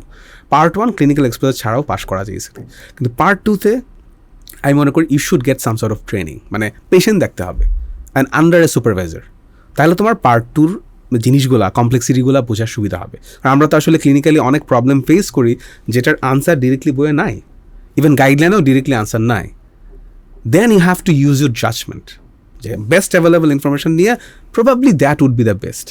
So often time দেখা যায় যে part 2তে last দুইটা option থাকে, এই দুইটার মধ্যে ডিফারেন্সিয়েট করা ডিফিকাল্ট হয়। সো তখন খুব অ্যাকুরেটলি যে এটা কেন হবে, ওই জাজমেন্টটা তোমার করতে হবে। Probably that question that you are confused, probably that question carry higher marks. Yes. Because everybody will be confused. Yes. এইখানে একটা ব্যাপার আছে, কোশ্চেন যদি সহজ হয় তার মানে কিন্তু মোটামুটি সবার কাছে এই কোশ্চেনটা সহজ লাগে। হ্যাঁ, আর যেটা আমার কাছে কঠিন লাগে প্রবাবলি সবার কাছে কঠিন। যেমন আমি পার্ট 2 বা পেপার 2 যেটা দিলাম, পেপার 2 আমার কাছে মনে হচ্ছে best difficult. It is very difficult. এবং পেপার 2 দেওয়ার পরে সবাই অলমোস্ট কান্নাকাটির অবস্থা। পার্ট 2 দেওয়ার পরে সবাই বের হয় না, পরীক্ষা দেওয়ার পরে একটা মানে একটা আওয়াজ তৈরি হয়, কিন্তু ভাই কি পরীক্ষা দিলাম, পেপার 2 তো অনেক ডিফিকাল্ট। তুমি টের পাইছিলা প্রশ্ন যে কঠিন হইছে? তোমার কাছে কঠিন না, আমার কাছে কঠিন মনে না, it was difficult. It will feel difficult. আমি তো পরীক্ষা দিয়ে আমি বলতে পারতাম না যে আমি 1000 পাবো বা 900 পাবো। আমার কাছে মনে হচ্ছে probably I will pass. Paper 1টা আমি খুব ভালো দিয়েছিলাম। পেপার 1 মানে পার্ট 2 পেপার 1টা আমার কাছে এমআরসি পার্ট 1-এর একটা এক্সটেনশন মনে হয়েছে। বাট পেপার 2টা ছিল একদম ভেরি ডিফিকাল্ট, কারণ স্টেমও বড় ছিল, টাইমও খুব কম ছিল এবং ডিফিকাল্ট ছিল। So there you have to use your judgement. Okay, fine. আচ্ছা, মানসিক চাপটা তুমি কেমনে ডিল করো পরীক্ষার সময়? আমি আমার একটা বলি, সেটা হচ্ছে যে আমি যে কোনো পরীক্ষা দেওয়ার সময়, রিসেন্টলি তো ফাইনাল পরীক্ষা দিলাম নিউরোলজি, আমার যে ট্রিক্স হচ্ছে আমি সবসময় একটা এক্সিট প্ল্যান রেখে দিই। আমার কথা হলো আমি যদি এবার পরীক্ষা ফেল করি, সমস্যা কি, সামনে আবার দিব। এইটা চিন্তা করলে মানে আমার এটা maybe an appropriate plan for you but may not be appropriate for that না person. সবারই এক একটা থাকে। তো আমি যেটা বলতেছিলাম, তো তখন আমি যেটা চিন্তা করি মানে আমার ওইটা বলি, এটা আমার বিসিএস এ কাজে লাগছে, প্লাস হচ্ছে বিসিএস এর পরে এই এমবিবিএস এর ফাইনাল পরীক্ষা বলো বা এখানে সব জায়গাতেই। তো আমি যেটা করি যে যখন আমি চিন্তা করি যে আমার নেক্সট একটা এক্সিট প্ল্যান হইতে পারে যে আমার যে পরীক্ষা ফেল করি আমি আবার দেবো, সমস্যা নেই, আমার মাথাটা যখন ঠান্ডা হয়ে যায় তখন আমি সচেতনভাবে ক্যালকুলেট করি যে যেই কোশ্চেনগুলো আমাকে করা হবে ভাইভাতে বা রিটেনে, আমি যেটা পারি যাতে সচেতনভাবে এটা ভুল না করি। ইউজুয়াল অবজারভেশন যেটা হচ্ছে আমরা কিন্তু স্ট্রেসে থাকলে জানা জিনিস ভুল করি, বেশি থট ব্লক হয়, তখন আমি কথা বলতে পারি না বা এই জটিলতা। এবং এই ট্যাকটিসটা এই সিস্টেমটা মানে এই যে ফিলিংটা আমার যে আমি সচেতনভাবে কোনো কোশ্চেন ভুল করব না, এটা আমাকে অনেকটুকু পুশ করছে। হ্যাঁ, তো আমি আমার টেকনিকটা বললাম। তোমার কি মেন্টাল প্রেশার তুমি কেমনে? না, প্রেশার বলতে আমার অ্যাপ্রোচটা খুবই সিম্পল। ওই যে আর্মিতে বলে না যে কঠিন পরিশ্রম সহজ যুদ্ধ বা ঘাম রক্ত বাঁচায়। I mean the harder you prepare, the more questions you solve, the more you think, the easier the exam will be for you. So প্রিপারেশনটা যদি ভালো থাকে আসলে অত টেনশন হবে না। কারণ কি কেন বলবো, কারণ MRCP exam is very predictable, it's very objective, এখানে সাবজেক্টিভিটির সুযোগ নাই। আমার কাছে মনে হচ্ছে each prof was harder than MRCP. আমি যে ফেজে দিলাম, it was a much harder, 5 times harder exam than MRCP part 1 part 2. কেন? Doesn't mean যে ওখানে আমার নলেজ খুব বেশি ইমপ্রুভ হয়েছে, but rather the exam system is so stressful. দেখো ম্যাডামদের ফেস করাও তো অনেক it's obviously very difficult task, তাই না? কারণ এরকম না যে তারা খারাপ, তারা ভালো, কিন্তু এক্সাম সিস্টেমটা তো difficult, it's very stressful. Definite time পিরিয়ডের মধ্যে ফুল পারফর্ম করতে হবে এবং সেখানে অনেকগুলো ফ্যাক্টর আছে। তোমার কোন পেশেন্টটা পড়লো, ধরো তুমি পেশেন্ট হিস্ট্রি নিচ্ছে, পেশেন্ট কথা বলো না তোমার সাথে, তুমি কি করবা? অথবা তুমি ক্লিনিক্যাল এক্সাম করছো, তার তোমাকে হঠাৎ করে একটা বকা দিয়ে দিল, you become stunned and you are done. কিন্তু এমআরসিপিতে কিন্তু মানে অ্যাটলিস্ট পার্ট 1 পার্ট 2 তে এটা সুবিধা আছে। You are in a computer, you are in a secluded environment just like your home. So আমি বলবো যে এখানে অত বেশি স্ট্রেস হবে না। এবং এখানে যদি আপনার প্রিপারেশনটা স্পেশালি যখন কিউ ব্যাংক সলভ করছি যখন আমরা, কিউ ব্যাংকে যদি আমাদের স্কোর ভালো আসে, ফর এক্সাম্পল 70% 80% আসে, তাহলে বুঝতে হবে যে ইউ উইল পাস ডেফিনেটলি। কারণ কিউ ব্যাংকে ওখানে ওদেরও একটা ডিস্ট্রিবিউশন দেওয়া থাকে প্রত্যেকটা কিউ ব্যাংকে, যে বাকি স্টুডেন্টদের পারফরমেন্স কেমন ছিল এই কোয়েশনগুলোতে। আচ্ছা, এই যে কিউ ব্যাংকের কথা আবার যেহেতু আসলাম, কিউ ব্যাংকের ক্ষেত্রে অনলাইনে কিছু প্রতিষ্ঠান আছে না, ওরা অনলাইনে পরীক্ষা নেয় এমআরসিপির মতো সেম প্যাটার্নে? না, কিউ ব্যাংকের নিজস্ব মক টেস্ট আছে প্রত্যেকটা কিউ। ওটা কি অনলাইনে নাকি? আমি তো কিউ ব্যাংক অনলাইনে সলভ করেছি। অনলাইনে প্রত্যেকটা Q bank online soft copy পাওয়া যায়। ইউ সাবস্ক্রাইব করে সবগুলো কোয়েশ্চেন আপনি সলভ করেন, তাহলে টাইম ম্যানেজমেন্টটা ওখানে হয়ে যায়। হ্যাঁ, অবশ্যই। ও, তাহলে তো নেট প্র্যাকটিস তুমি ভালোই করছো অনেক। হ্যাঁ, নেট প্র্যাকটিস করেছি আমি। I had very good net practice. অসাধারণ। তাহলে মানসিক চাপটা তোমার এরকম ছিলই না বলতে গেলে? কম ছিল। একটা প্রেশার কাজ করে obviously, I mean some pressure is good. তুমি তো ভাই কিছুটা প্রেশার কিন্তু ভালো। তুমি যদি একদম প্রেশার না থাকে, তুমি রিল্যাক্স হয়ে যাবে। রিল্যাক্স হয়ে গেলে আবার ফুল ফাংশনাল, তখন ব্রেন ফুল ফাংশন থাকবে না, বা তোমার মানে পারফরমেন্সটা তো ভালো হবে না। You need some adrenaline. তবে তুমি তো সবসময় দেখছি স্টুডেন্ট লাইফ থেকে, ধরো যে পরীক্ষার আগে একটু খেলাধুলা করতেছো, বিকালে একটু মাঠে চলে গেলে, হ্যাঁ, মানে তুমি লাইফটাই একটু মানে সবসময় একটু ইয়েতে নাও। হ্যাঁ, আসলে আই মিস দোজ ডেজ। মানে আগে আসলে ডিএমসিতে থাকার সময় কিন্তু আমি অলমোস্ট প্রতিদিন ফুটবল খেলতাম। মানে আমার সময় দেখছি তুমি করে 1 ঘন্টার জন্য নাই। হ্যাঁ, আমার তো ফুটবল থাকতো, আমার রুমে অনেক সময় ফুটবল থাকতো, আমি ফুটবল নিয়ে যেতাম, সিনিয়র ভাইরা ছিল ওদেরকে ডেকে আমি নিয়ে যেতাম। এবং তোমার মনে আছে কিনা যে আমাদের 66-এর যারা ছিল আমাদের ব্যাচমেটরা কিন্তু অনেকে ফুটবল খেলতো, অথবা সারা জীবন কখনো খেলে নাই, কিন্তু ডিএমসিতে একটা মাঠ পেয়ে ফুটবল পেয়ে সবাই খেলতো। এবং অফেন টাইমস খেলা হতো 66 ভার্সেস আদার্স, আমাদের ব্যাচ এবং আমরা কিন্তু চ্যাম্পিয়নও ছিলাম। আমরা চ্যাম্পিয়ন ছিলাম, আমরা কিন্তু ভালো টিম ছিলাম। আমি সেই টিমে ছিলাম না। না, তুমি দর্শক হিসেবে ছিলা, তুমি সাপোর্টার, একটা আর্ডেন্ট সাপোর্টার ছিলা। সেটাই, ঠিক আছে, অবস্থা। আচ্ছা, ওই টাইমটা হওয়া ওটা ইম্পর্টেন্ট খুবই, কারণ তখন আমার ফিজিক্যাল ফিটনেস ভালো ছিল। বাট আমরা পোস্ট গ্রাজুয়েশনে এসে আমাদের কোনো ইনস্টিটিউটেই কিন্তু দেখো যে আমরা এত ভালো মানে ইনস্টিটিউটগুলোতে পড়ছি, but we don't have a field.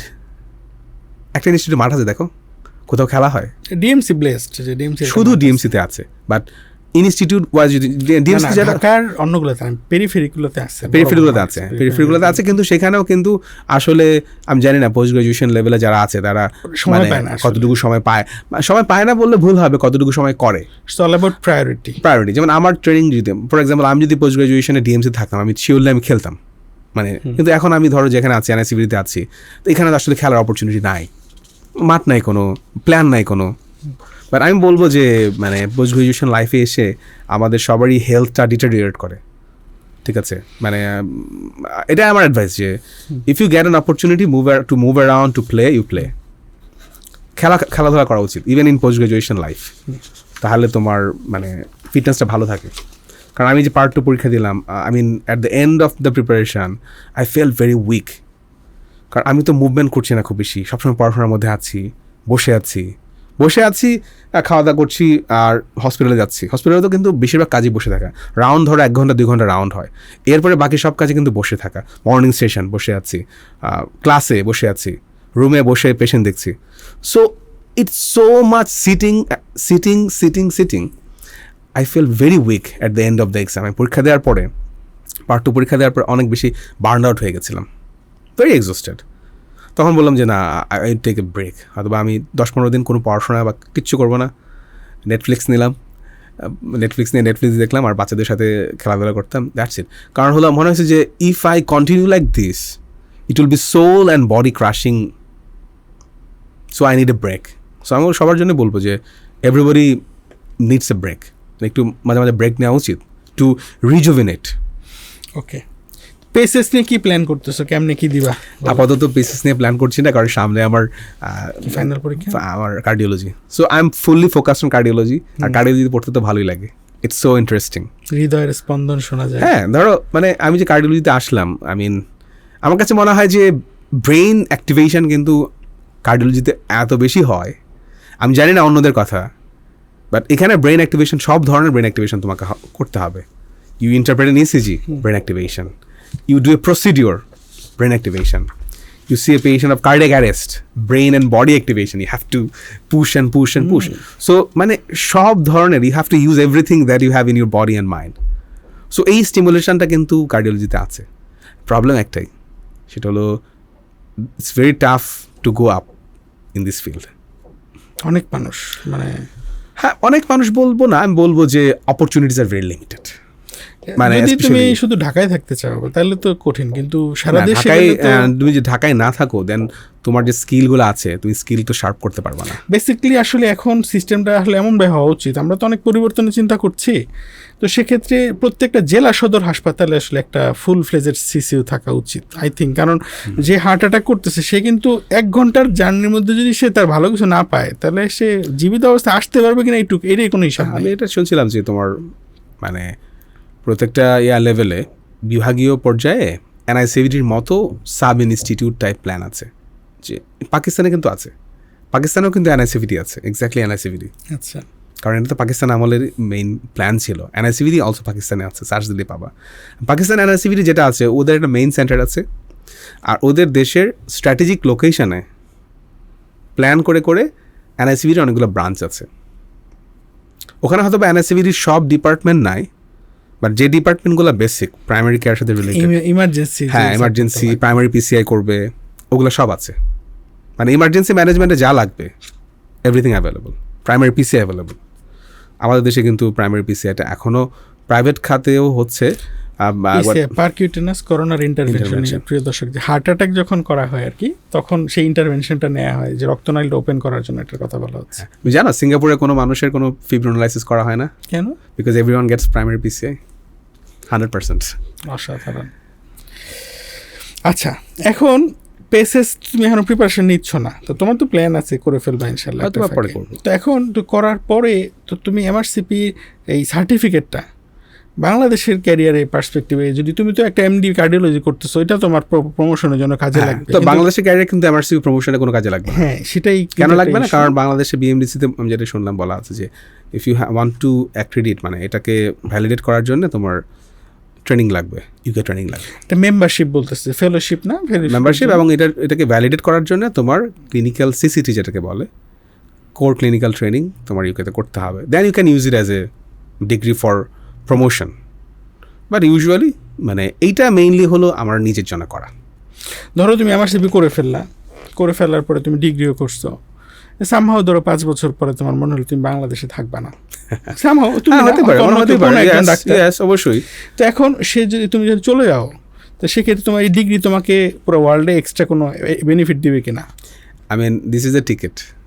If you don't have MRCP, you cannot go out. তাই না? তোমাকে তো ধরো তুমি শুধু এমডি করলা, ধরো এমডি কার্ডিওলজি করলা, can you get appointed in UK? No. Even middle ইস্টে হয়তো বা অপরচুনিটি তোমার লিমিটেড।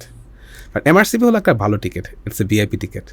এই ভিআইপি টিকিটে তুমি অনেক জায়গায় অ্যাক্সেস পাবা, সেটা ইউকে হোক, সেটা মিডল ইস্ট হোক, ইভেন সিঙ্গাপুর। সো হ্যাঁ, অবশ্যই ইটস এ গুড, তুমি যেটা বলছো এক্সিট প্ল্যান যদি চিন্তা করো সেই হিসেবে ভালো, ফ্যান্টাস্টিক। কারণ MRCP তুমি যদি করো, তোমার জব পাওয়া, ফর এক্সাম্পল একজন প্ল্যাপ করে জিএমসি রেজিস্ট্রেশন করলো ভার্সেস একজন MRCP করা, যদি একটা হসপিটাল কাউকে অ্যাপয়েন্ট করতে চায়, ধরো তুমি জব পাচ্ছ না MRCP করে, তুমি তোমার লেভেলে জব পাচ্ছ না, you can get into a junior level. ধরো জুনিয়র লেভেলে একটা পোস্ট, তোমাকে একদম প্রাইমারি লেভেলে একটা পোস্ট নেবে, একজন প্ল্যাপ করা আর একজন MRCP করা আছে, কাকে নেবে? হ্যাঁ, সো হ্যাঁ, আমি জাস্ট প্ল্যাপ কে করছি না, কারণ প্ল্যাপ করা তো MRCP করার জন্য MRCP করে ওরা। So you are one step ahead. এটা অসাধারণ একটা, আসলে আমার মনে হয় আর কি যে অনেক সময় অনেকের থাকে যে না আমি একটা সময় কুইট করবো, চলে যাবো। হ্যাঁ, থাকতেই পারে, সেক্ষেত্রে তার একটা ব্যাকআপ প্ল্যান থাকতে পারে। এই জন্য কোশ্চেনটা, এবং কেন কুইট করতে চায় আসলে, এটা very simple, very obvious. Most important reason for quitting is lack of social respect, lack of protection, safety. এটাই বিগেস্ট রিজন, তাই না? আমরা সবসময় দেখি যে সব জায়গায় এটা হাইলাইট হচ্ছে যে ডক্টরস আর বিং অ্যাটাকড, এবং যখন এই জিনিসগুলা সবাই দেখে, জুনিয়ররা দেখে, অবভিয়াসলি তখন তারা ফিল করে they are not safe to practice in this country. মানে এই দেশে তোমার প্র্যাকটিস করার সময় তোমার দুইটা জিনিস চিন্তা করতে, আমি যখন মানে স্টুডেন্টদের সাথে কখনো ডিসকাশন করি, whenever you see a critical patient or whenever you see a dying patient, then the you have to save 2 life. The first life you have to save your life, think about your life, and then you also think about patient's life. কারণ মানুষ তো বুঝতে চায় না। আর আমাদের মানে overall রেটরিকটা এরকম হয়ে গেছে সোসাইটিতে, কারণ রেটরিকগুলো তৈরি করে কে? সোসাইটি পারসেপশন তৈরি করে কারা? Media creates the perception around the profession, because media is the mouth of society. তো মিডিয়া এমনভাবে পারসেপশন তৈরি করছে রিগার্ডিং আওয়ার প্রফেশন যে আমরা হলাম কালপ্রিট, আমাদের জন্যই সব কিছু দুর্দশা, আমরা হইলাম খারাপ, আমরা হইলাম লোভী, আমরা হলো মানে we are not good people and people can bit us and that is good. মানে এইভাবে রেটরিক তৈরি করছে। এবং মানে ডক্টরকে যদি কেউ মানে এরকম আঘাত করে, সোশ্যালি করে, দেখবা যে এটার কিন্তু আলটিমেটলি খুব বেশি মানে রিপারকাশন হয় না, বা এটা খুব বেশি হাইলাইট হয় না, এটাকে মানুষ নর্মাল হিসেবে ধরে নিচ্ছে।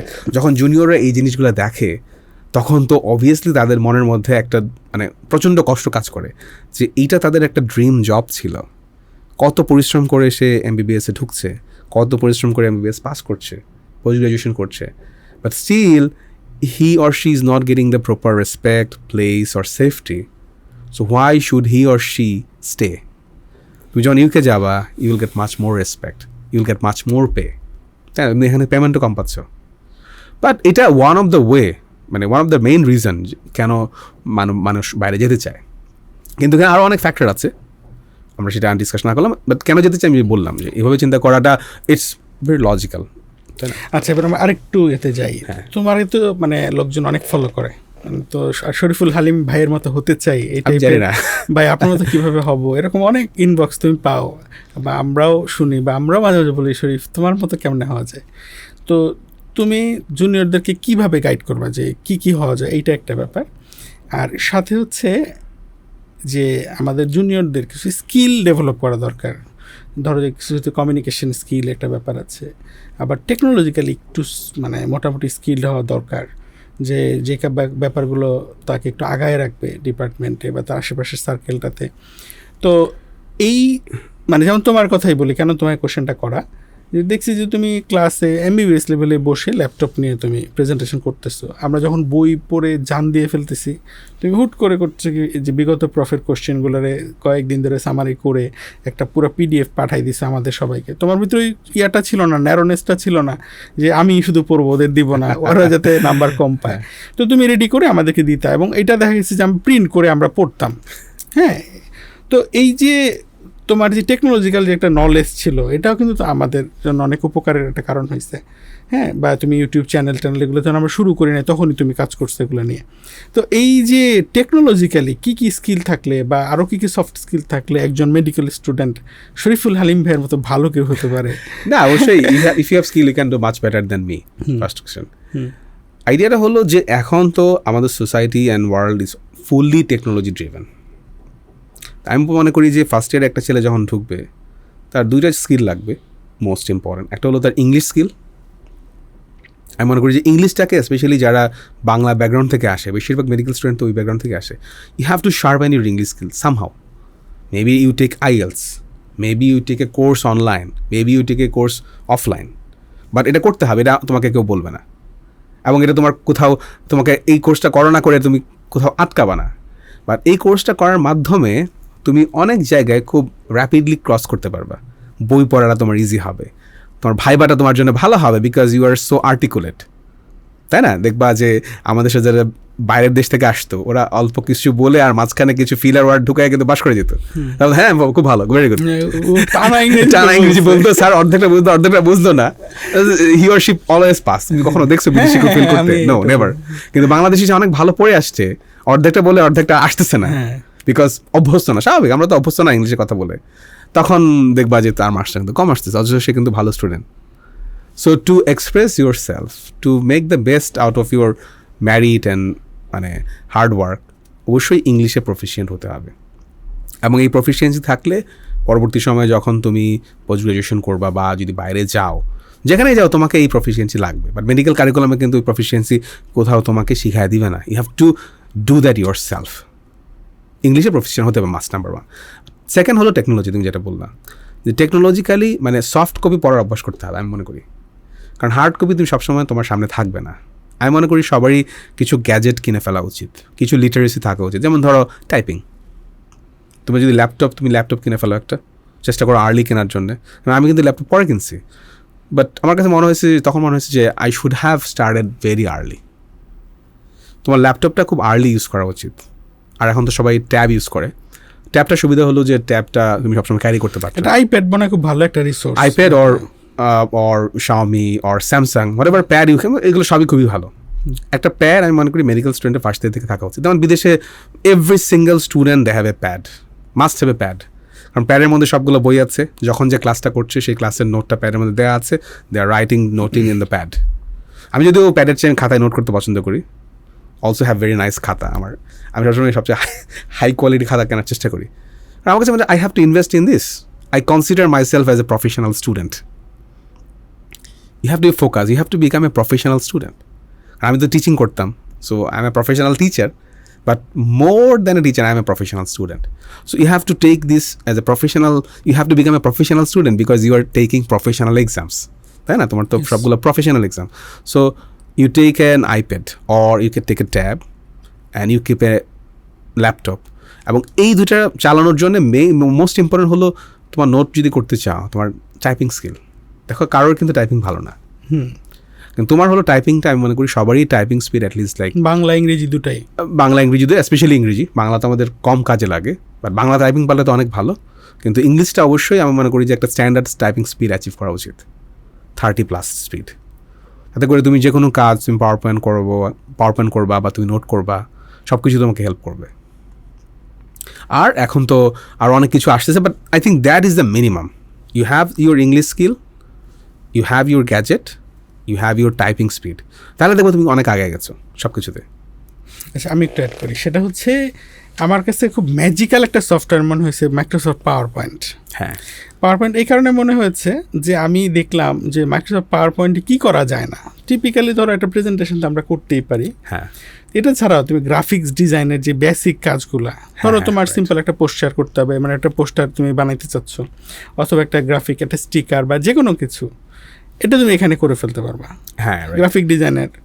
তারপরে হচ্ছে তুমি ধরো যে এইটার অ্যানিমেশন করতে পারবা, রাইট, ঠিক আছে। এখন তুমি ধরো যে তোমার এখন যে সময়টা একটু সুন্দরভাবে নিজেকে প্রেজেন্টেবল হিসেবে তুলে ধরা, ফিজিক্যালি ধরো যে নিজেকে সুন্দরভাবে তুলে ধরার একটা প্র্যাকটিস বা সুন্দরভাবে কথা বলার একটা প্র্যাকটিস, এগুলো তো অবশ্যই। সাথে আমি যদি টেকনিক্যালি একটু সাউন্ড থাকি, ধরো আমি সামহাও একটা এনভায়রনমেন্ট দিলাম, যে একটা উদাহরণ দিই, যে ধর একটা ডিপার্টমেন্টে তোমরা 15 জন ডাক্তার আছে, এর ভিতরে স্যারের হচ্ছে একটা প্রেজেন্টেশনের কাজে লাগবে। স্যার দেখা যাচ্ছে যেই ছেলেটা সবচেয়ে এই ব্যাপারটা ভালো বুঝে, তো সে তাকে বললো, উনি করে দিল। তো এখানে যে সুবিধাটা হয়, স্যার হয়তো একজন প্রফেসর, তো উনি হচ্ছে একটা ইন্টারন্যাশনাল প্রোগ্রামে বা ন্যাশনাল একটা প্রোগ্রামে প্রেজেন্ট করবে। ওই প্রেজেন্টেশনটা কে তৈরি করলো বা আউটলাইনটা কে করে দিল, যে এই স্টুডেন্টটা, সে কিন্তু এখনই নিজেকে ওই একটা ন্যাশনাল লেভেলের প্রোগ্রামে প্রেজেন্ট করার মতো প্রেজেন্টেবল একটা পিপিটি তৈরি করার মতো কোয়ালিটি তার তৈরি হচ্ছে। এটা কিন্তু আমাদের ছিল না ওই সময়। হ্যাঁ, সেটাই আমরা দেখে দেখে ইভেন হচ্ছে এই সময় যে স্যারতে ইনস্ট্রাকশন দেবে যে ঠিক আছে একটা স্লাইডে এতগুলো ওয়ার্ড রাখো, এতগুলো, স্যার কিন্তু আলাদা করে তার প্রেজেন্টেশন শিখাচ্ছে না, স্যার নিজের প্রয়োজনে তাকে ইনস্ট্রাকশন দিচ্ছে, learning by working. Learning by working. এবং এর ফলে কি হচ্ছে, তার কিন্তু এই দক্ষতাটা হয়ে যাচ্ছে। প্যারালালি যেটা হয়েছে, ধরো যে আমি অ্যাসোসিয়েট দেখছি যে এখন আমাদের মানে একটু ছোটোখাটো একটু ভিডিও এডিটিং, হ্যাঁ, একটু সাউন্ড নিয়ে কাজ করা বা বেসিক ব্যাপারগুলো বুঝলে এইটা হচ্ছে অনেকটুকু আপহোল্ড করে দেয়। তোমার যে এনভায়রনমেন্টে কাজ করো ওখানে তোমাকে দেখবে যে আলাদা একটা ফোকাস দিচ্ছে, এবং এর কারণে তুমি অনেক ইজিলি অনেক জায়গায় ফোকাসড হইতে পারবা, এবং এই ফোকাসটা সবসময় তোমাকে পজিটিভ একটা সুবিধা দিবে, মানে তুমি আগায় থাকতে পারবা। ধরো স্যার যদি দেখে যে না এই ছেলেটা রিলায়েবল, তারে আমি কোথাও একটা পাবলিক ডিলিংসে পাঠাইলে সে সুন্দরভাবে কাজটা করে আসতে পারে, হ্যাঁ, তখন হচ্ছে কি তার প্রতি রিলায়েন্সটা বাড়ে। এবং এই ব্যাপারগুলো কী করে আস্তে আস্তে একজন জুনিয়র ডক্টর থেকে একজন কনসালটেন্ট বা একজন স্কিল ম্যান পাওয়ার তৈরি করার ক্ষেত্রে খুব ভালো হেল্প করে। এইটা একটা ব্যাপার। এরপরে হচ্ছে তাহলে আমি বললাম যে পাওয়ার পয়েন্ট শেখাটা, মাইক্রোসফট ওয়ার্ড তো টাইপিংয়ের ব্যাপারটা অবশ্যই, ওয়ার্ডে অনেক কিছু করা যায়। আরেকটা জিনিস হয় না, সেটা হচ্ছে যে এক্সেল শেখার যে ব্যাপারটা। এক্সেল খুবই বেসিক একটা জিনিস, কিন্তু এক্সেলটা আমাদেরকে অনেক কিছু হেল্প করতে পারে, কারণ পরবর্তীতে আমরা যখন রিসার্চের কাজ করব তখন রিসার্চের ক্ষেত্রে খুব বেসিক একটা সফটওয়্যার হচ্ছে এসপিএসএস এর চেয়েও বেসিক হচ্ছে এক্সেল। হ্যাঁ, তাহলে আমার কথা হলো যে আমি যখন এই ব্যাপারগুলো জানবো তখন কিন্তু আমি অনেক ইয়ে থাকবো। ধরো যে এমন হইলো জিনিসটা যে আমি হচ্ছে যখন থিসিস করছি তখন আমার ইয়ার 5 অর্থাৎ পোস্ট গ্রাজুয়েশন করার সময় গিয়ে 5ম বর্ষে গিয়ে আমি শিখছি, আর আমি হচ্ছে এমবিবিএস করা শেষ হলো তখন থেকে আমি সফটওয়্যারের নামগুলো জানি, একটু একটু নাড়াচাড়া করি, একটু একটু ওরিয়েন্টেশন আছে, বড় ভাইদের একটা রিসার্চে হেল্প করতেছি। এইগুলো কিন্তু আমার পোর্টফোলিওটাকে অনেক রিচ করে দেয়। এবং দেখা যায় যে এখন তুমি দেখবা যে তোমার ক্ষেত্রে তুমি ধরো যে টপিকে থিসিস করতেছো বা আনুষঙ্গিক এই ব্যাপারগুলো হচ্ছে কি একটা সময় গিয়ে দেখা গেল যে তোমার ক্যারিয়ারে এই ব্যাপারে তোমাকে আলাদা করে লোকজন চিনতেছে। কেন? কারণ তুমি এইটা নিয়ে থিসিস করেছো, দেখা গেলো যে এইটা নিয়ে পরবর্তীতে তুমি আরও কিছু কাজ করতেছো, ফোকাসড হয়। হ্যাঁ, এই যে এই জিনিসগুলো, তাহলে আমি যদি অনেকগুলো প্রজেক্টে ইনভলভ হইতে পারি বা এরকম স্কিলের কারণে বা বিভিন্ন কারণে, একটা হচ্ছে আমি এগুলোতে ইনভলভ হওয়ার কারণে শিখতেছি, আবার শেখার কারণে আমি আরও বেশি সুযোগ পাচ্ছি নতুন করে ইনভলভ হওয়ার। ফলে এখন কিন্তু আগের মতো লিজেন্ড হওয়ার সুযোগটা কম না। যেমন ধরো আমাদের দিন মোহাম্মদ স্যারের কথা যদি বলি, দিন মোহাম্মদ স্যার একজনই, হ্যাঁ, স্যারের মতো আর কেউ আসবে না। তাহলে এখন তো নিউরোলজিস্ট আছে না, আছে, তো ওনারা কী হবে, ওনারা সেগমেন্টালি লিজেন্ড হবে, একদম সেন্ট্রাল বাংলাদেশের সবাইকে চিনবে, মানে সবাই ওনাকে চিনবে, এটা সুযোগটা কম না হবে না। সুতরাং এই যে কম্পিটিশন বলো বা এইখানে অনেকগুলো মানুষের মধ্যে ইউনিক হয়ে সামনে চলে আসা, এখানে এই কমিউনিকেশন, সুন্দরভাবে মিডিয়া হ্যান্ডেল করতে পারার যোগ্যতা, এই একটু স্মার্টলি চলার যোগ্যতা, এগুলো আমাদেরকে একটা বুস্ট দিতে পারে। আমার কাছে মনে হয়েছে আর কি যে আমাদের যারা জুনিয়র, আমরা তো থেকে দেখে শিখছি, রাইট নাও শিখছি, তো এই শেখাটা হয়তো ওদের জন্য সহজ হইতে পারে। শুরু থেকে এখন জুনিয়ররা অনেকে আমাদের চেয়ে অনেক স্মার্ট। হ্যাঁ, আমি অবাক হয়ে গেছি। আমি হচ্ছে ওই আইপ্যাডের কথা বললাম না, আইপ্যাড তো আমার ছিল না, এখনও নাই, ট্যাব আছে। তো আমি হচ্ছে দেখলাম যে ওরা হচ্ছে অনেকে পেপারলেস, মানে একটা আইপ্যাডের মধ্যে বই দাগিয়ে পড়া, নোট করা এত চমৎকারভাবে করে ওরা। আইপ্যাডের যেটা সুবিধা সেটা হচ্ছে এটার লংজিভিটি প্লাস হচ্ছে এই নোট টেকিংয়ের কাস্টমাইজেবিলিটিটা অনেক ভালো। ওই কারণে বললাম। তো আমার কাছে অবাক লাগছে যে এরা এত চমৎকারভাবে ডিএমসির কয়েকটা জুনিয়রের সাথে দেখা হলো, যে আমার কাছে খুব ভালো লাগছে যে ওরা আসলে এই ব্যাপারগুলোকে ওন করে। আমাদের ধরো একটা হ্যাবিট কিন্তু ছিল যে ধরো যে মানে হার্ড কপি না হইলে পড়া মনে থাকতো না, এই হ্যাবিটটা থেকে ওরা অনেকটুকু সরে আসছে। এখন তো সরে আসতে হবে আসলে, কারণ হলো ফর এক্সাম্পল তুমি যদি সব ধরনের রিসোর্সের হার্ড কপি চাও, ইট will B so difficult to manage. তুমি সবসময় সেটা ক্যারি করতে পারবা না, অন দ্য গোতে পারবা না। হ্যাঁ, হুট করে আমার একটা পেশেন্ট ডিলিশন লাগতেই পারে। বাট সফট কপি, এই জন্য সফট কপি পড়ার অভ্যাসটা করা উচিত সবার, কারণ আস্তে আস্তে কিন্তু সোসাইটি ইটস গোয়িং পেপারলেস। সেটাই। তো অসাধারণ একটা আমাদের আলোচনা ছিল। আচ্ছা, এখন আরেকটা ব্যাপার একটু আসি। তুমি তো ধরো এমবিবিএস লেভেলে আমরা যখন থাকি, মোস্টলি আমরা আনম্যারিড থাকি, বা ওই সময় আমাদের পড়ালেখার প্যাটার্নটা একরকম, বাকি সময় আড্ডা দিলাম, একটু ঘোরাঘুরি করলাম। কিন্তু এই পোস্ট গ্রাজুয়েশনে এসে কিন্তু সবার বিয়ে হয়ে যায়, বাচ্চা কাচ্চা থাকে, এগুলো লাইফের একটা ক্যারিয়ার, খুবই ইম্পর্টেন্ট পার্ট। যেমন ধরো আমরা চিন্তা করতাম যে কয়েকটা প্যারামিটার, একটা হচ্ছে গভর্নমেন্ট জব বা সামহাও বা একটা ভালো জব, তারপরে হচ্ছে একটা বিয়ের পরে হচ্ছে বাচ্চা, একটা পোস্ট গ্রাজুয়েশন। এই কয়েকটা প্যারামিটারে আমাদের দেখা যায় সব ডাক্তারদের একটা ক্যালকুলেশন থাকে। তো কেউ হয়তো কোনোটাকে একটু প্রায়োরিটি দেয় বা এদিক সেদিক করে। তো এই ক্ষেত্রে তুমি কিভাবে মনে করো যে আমাদের কিভাবে ব্যালেন্স করা উচিত, এবং আমাদের আইডিয়াল অ্যাপ্রোচটা কেমন হওয়া উচিত? আমি যেটা মনে করি, আর্লি ম্যারেজ ইজ গুড। আগে কখন বলতেছো? For example like just after passing, ধরো 25-26 বছর বয়সে। কারণ এটার নট অনলি এটা সোশ্যালি, এখানে সায়েন্টিফিক রিজন আছে। I mean, the older you get, your body breaks down. ঠিক আছে, মানে তোমার মধ্যে যে চার্মটা থাকবে বা তোমার মধ্যে ফিজিক্যাল অ্যাবিলিটি থাকবে, even your testosterone level it goes down with your age. ফলে even your sperm count it goes down with your age. So যখন তুমি আর্লি ম্যারেজ করবা, আর্লি বেবি নিবা, বিকজ তখন তোমার ফিজিক্যাল স্ট্রেংথও বেশি থাকবে, তুমি বেবিগুলার কেয়ার নিতে পারবা বেশি, তুমি সময় দিতে পারবা। মানে এই না তুমি তো সব সময় তো আর সময় দিতে পারবা না, but you have that strength, you have that power in you. এবং তখন your romance level will be also high. মানে ধরো মনটা তোমার ওপেন থাকে। But the older you get, the more negative you get. তখন কিন্তু রিলেশনশিপের মধ্যে যে একটা পজিটিভিটি সেটা কমে আসে। আমি যেটা আমার পার্সোনাল যেটা, ফর এক্সাম্পল ধরো তুমি 35-40 থেকে বিয়ে করলা, তখন যেটা হবে কি, তখন তুমি মোর অফ ফর্মাল পার্সন হয়ে যাবে। ওই সময় কি বিয়ে করা আসলে দরকার? না, সেটাই না, বিয়ে করার দরকার তো অবশ্যই আছে, বাট তখন তোমার মধ্যে তুমি চাইলেও ওপেন হতে পারবে না। আর যখন তুমি ইয়াং এজে বিয়ে করবা, তখন তুমি তোমার relationship is more of an open and very warm একটা রিলেশনশিপ হবে।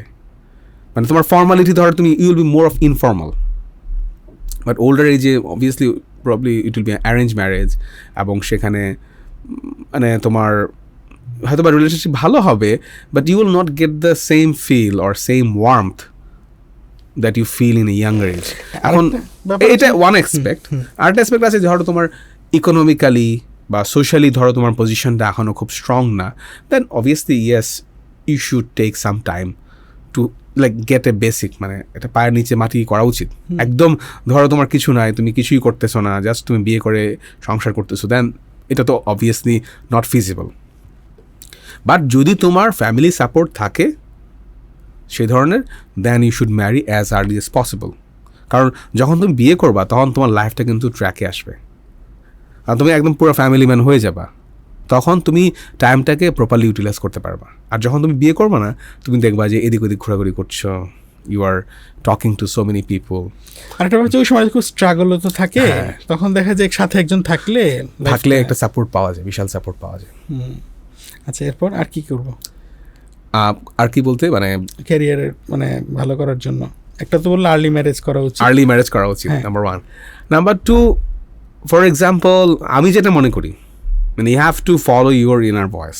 আমার একটা ইনার ভয়েস বলছিল I have to do MSCMLA। হয় না, ডিড MSCMLA, আমি কিন্তু শুধু ওইটাতে ফোকাস, আমি অন্য কিছু করি নাই। আমি কিন্তু তখন BCSও দিই নাই, আমি MD অ্যাডমিশন টেস্টও দিই নাই, FCPSও দিই নাই। আর আমার মনে হয়েছে যে USMLA is a very good test of your knowledge and your analysis. মানে তোমার MBBS-এ যা শিখেছো সেটার একটা সাম আপ হলো USMLA, স্টেপ 1, স্টেপ 2। সো আমার কাছে আমার একটা ড্রিম ছিল যে MLA দিব, and I did that. So you should have some dreams.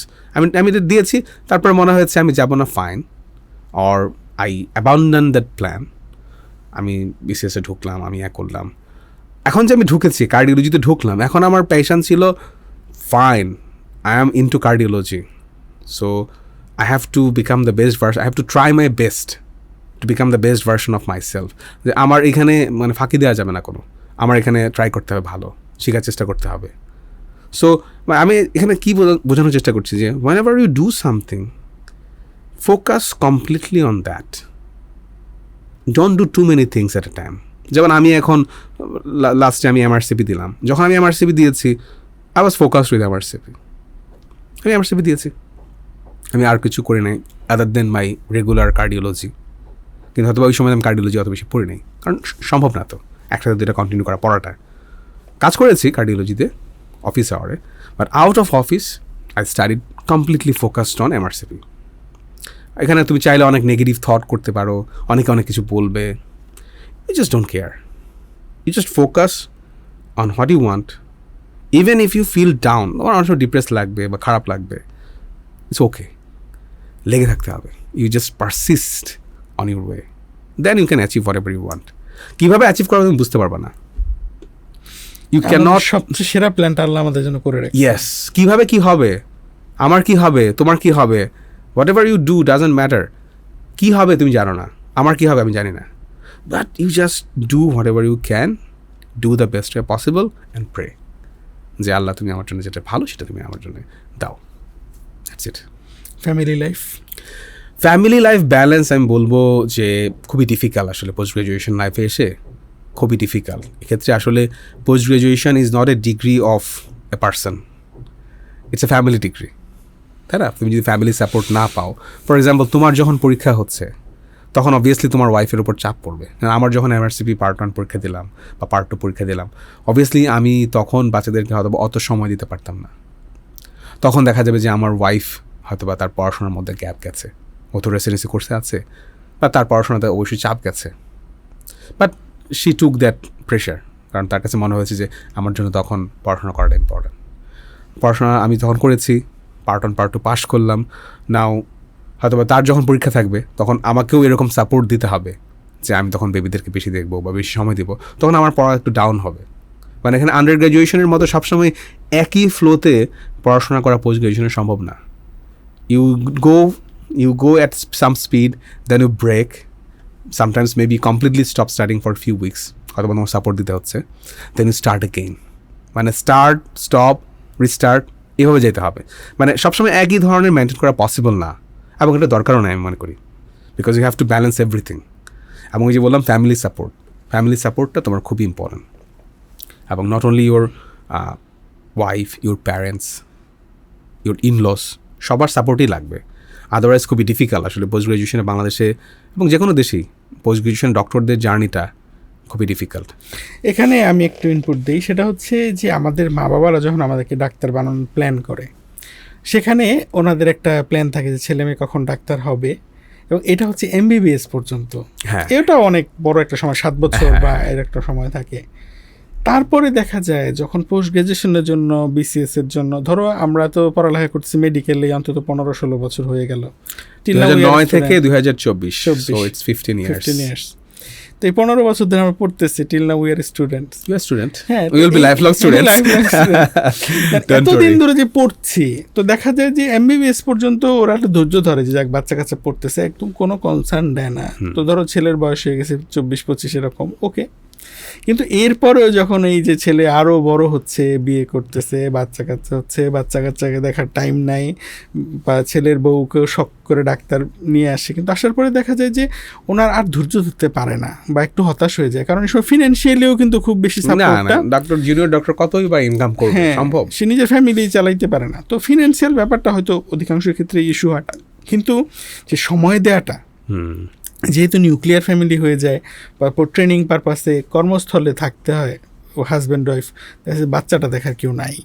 এবং আমি অবাক হয়ে গেছি যে বর্তমানে বাংলাদেশে যতগুলো ডাক্তার ফ্যামিলি আছে, মোস্টলি যারা হচ্ছে এই পোস্ট গ্রাজুয়েশন করছে রাইট দ্যাট মোমেন্ট, কোর্সে তো প্রচণ্ড প্রেশার থাকে, মেন্টাল, ফিজিক্যাল, এর মধ্যে এই বাচ্চা কাচ্চা রাখা যে কে দেখবে, এবং এই জন্য যে কী পরিমাণ ফ্যামিলি ডিসহারমোনি হয়, এবং এমন হচ্ছে যে ধরো যে হাজব্যান্ড ওয়াইফ দুজনেরই পরীক্ষা, তখন দেখা যাচ্ছে যে বাচ্চাটা কার কাছে থাকবে, বাচ্চা কয়েক মাসের জন্য রেখে আসতেছে, তো নানুর কাছে বা দাদা দাদুর কাছে একটা মেন্টাল ট্রমা হয়ে যায় যে আমি আমার বাচ্চাটাকে দেখতে পারতেছি না।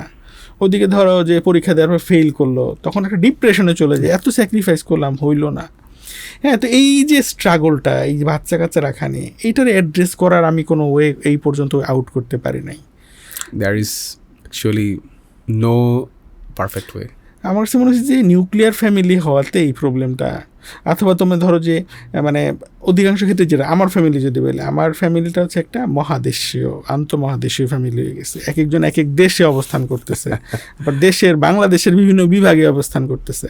তো ফলে কি হচ্ছে যে আমরা যে একজন আরেকজনকে সাপোর্ট দিই, এটা কিন্তু পারতেছি না। হ্যাঁ, কিন্তু এইটা প্রত্যেকটা, আমি যার কাছে আমার দুঃখ বলতে গেছি, আমি দেখছি যে তার কষ্ট আমার চেয়ে আরও বেশি।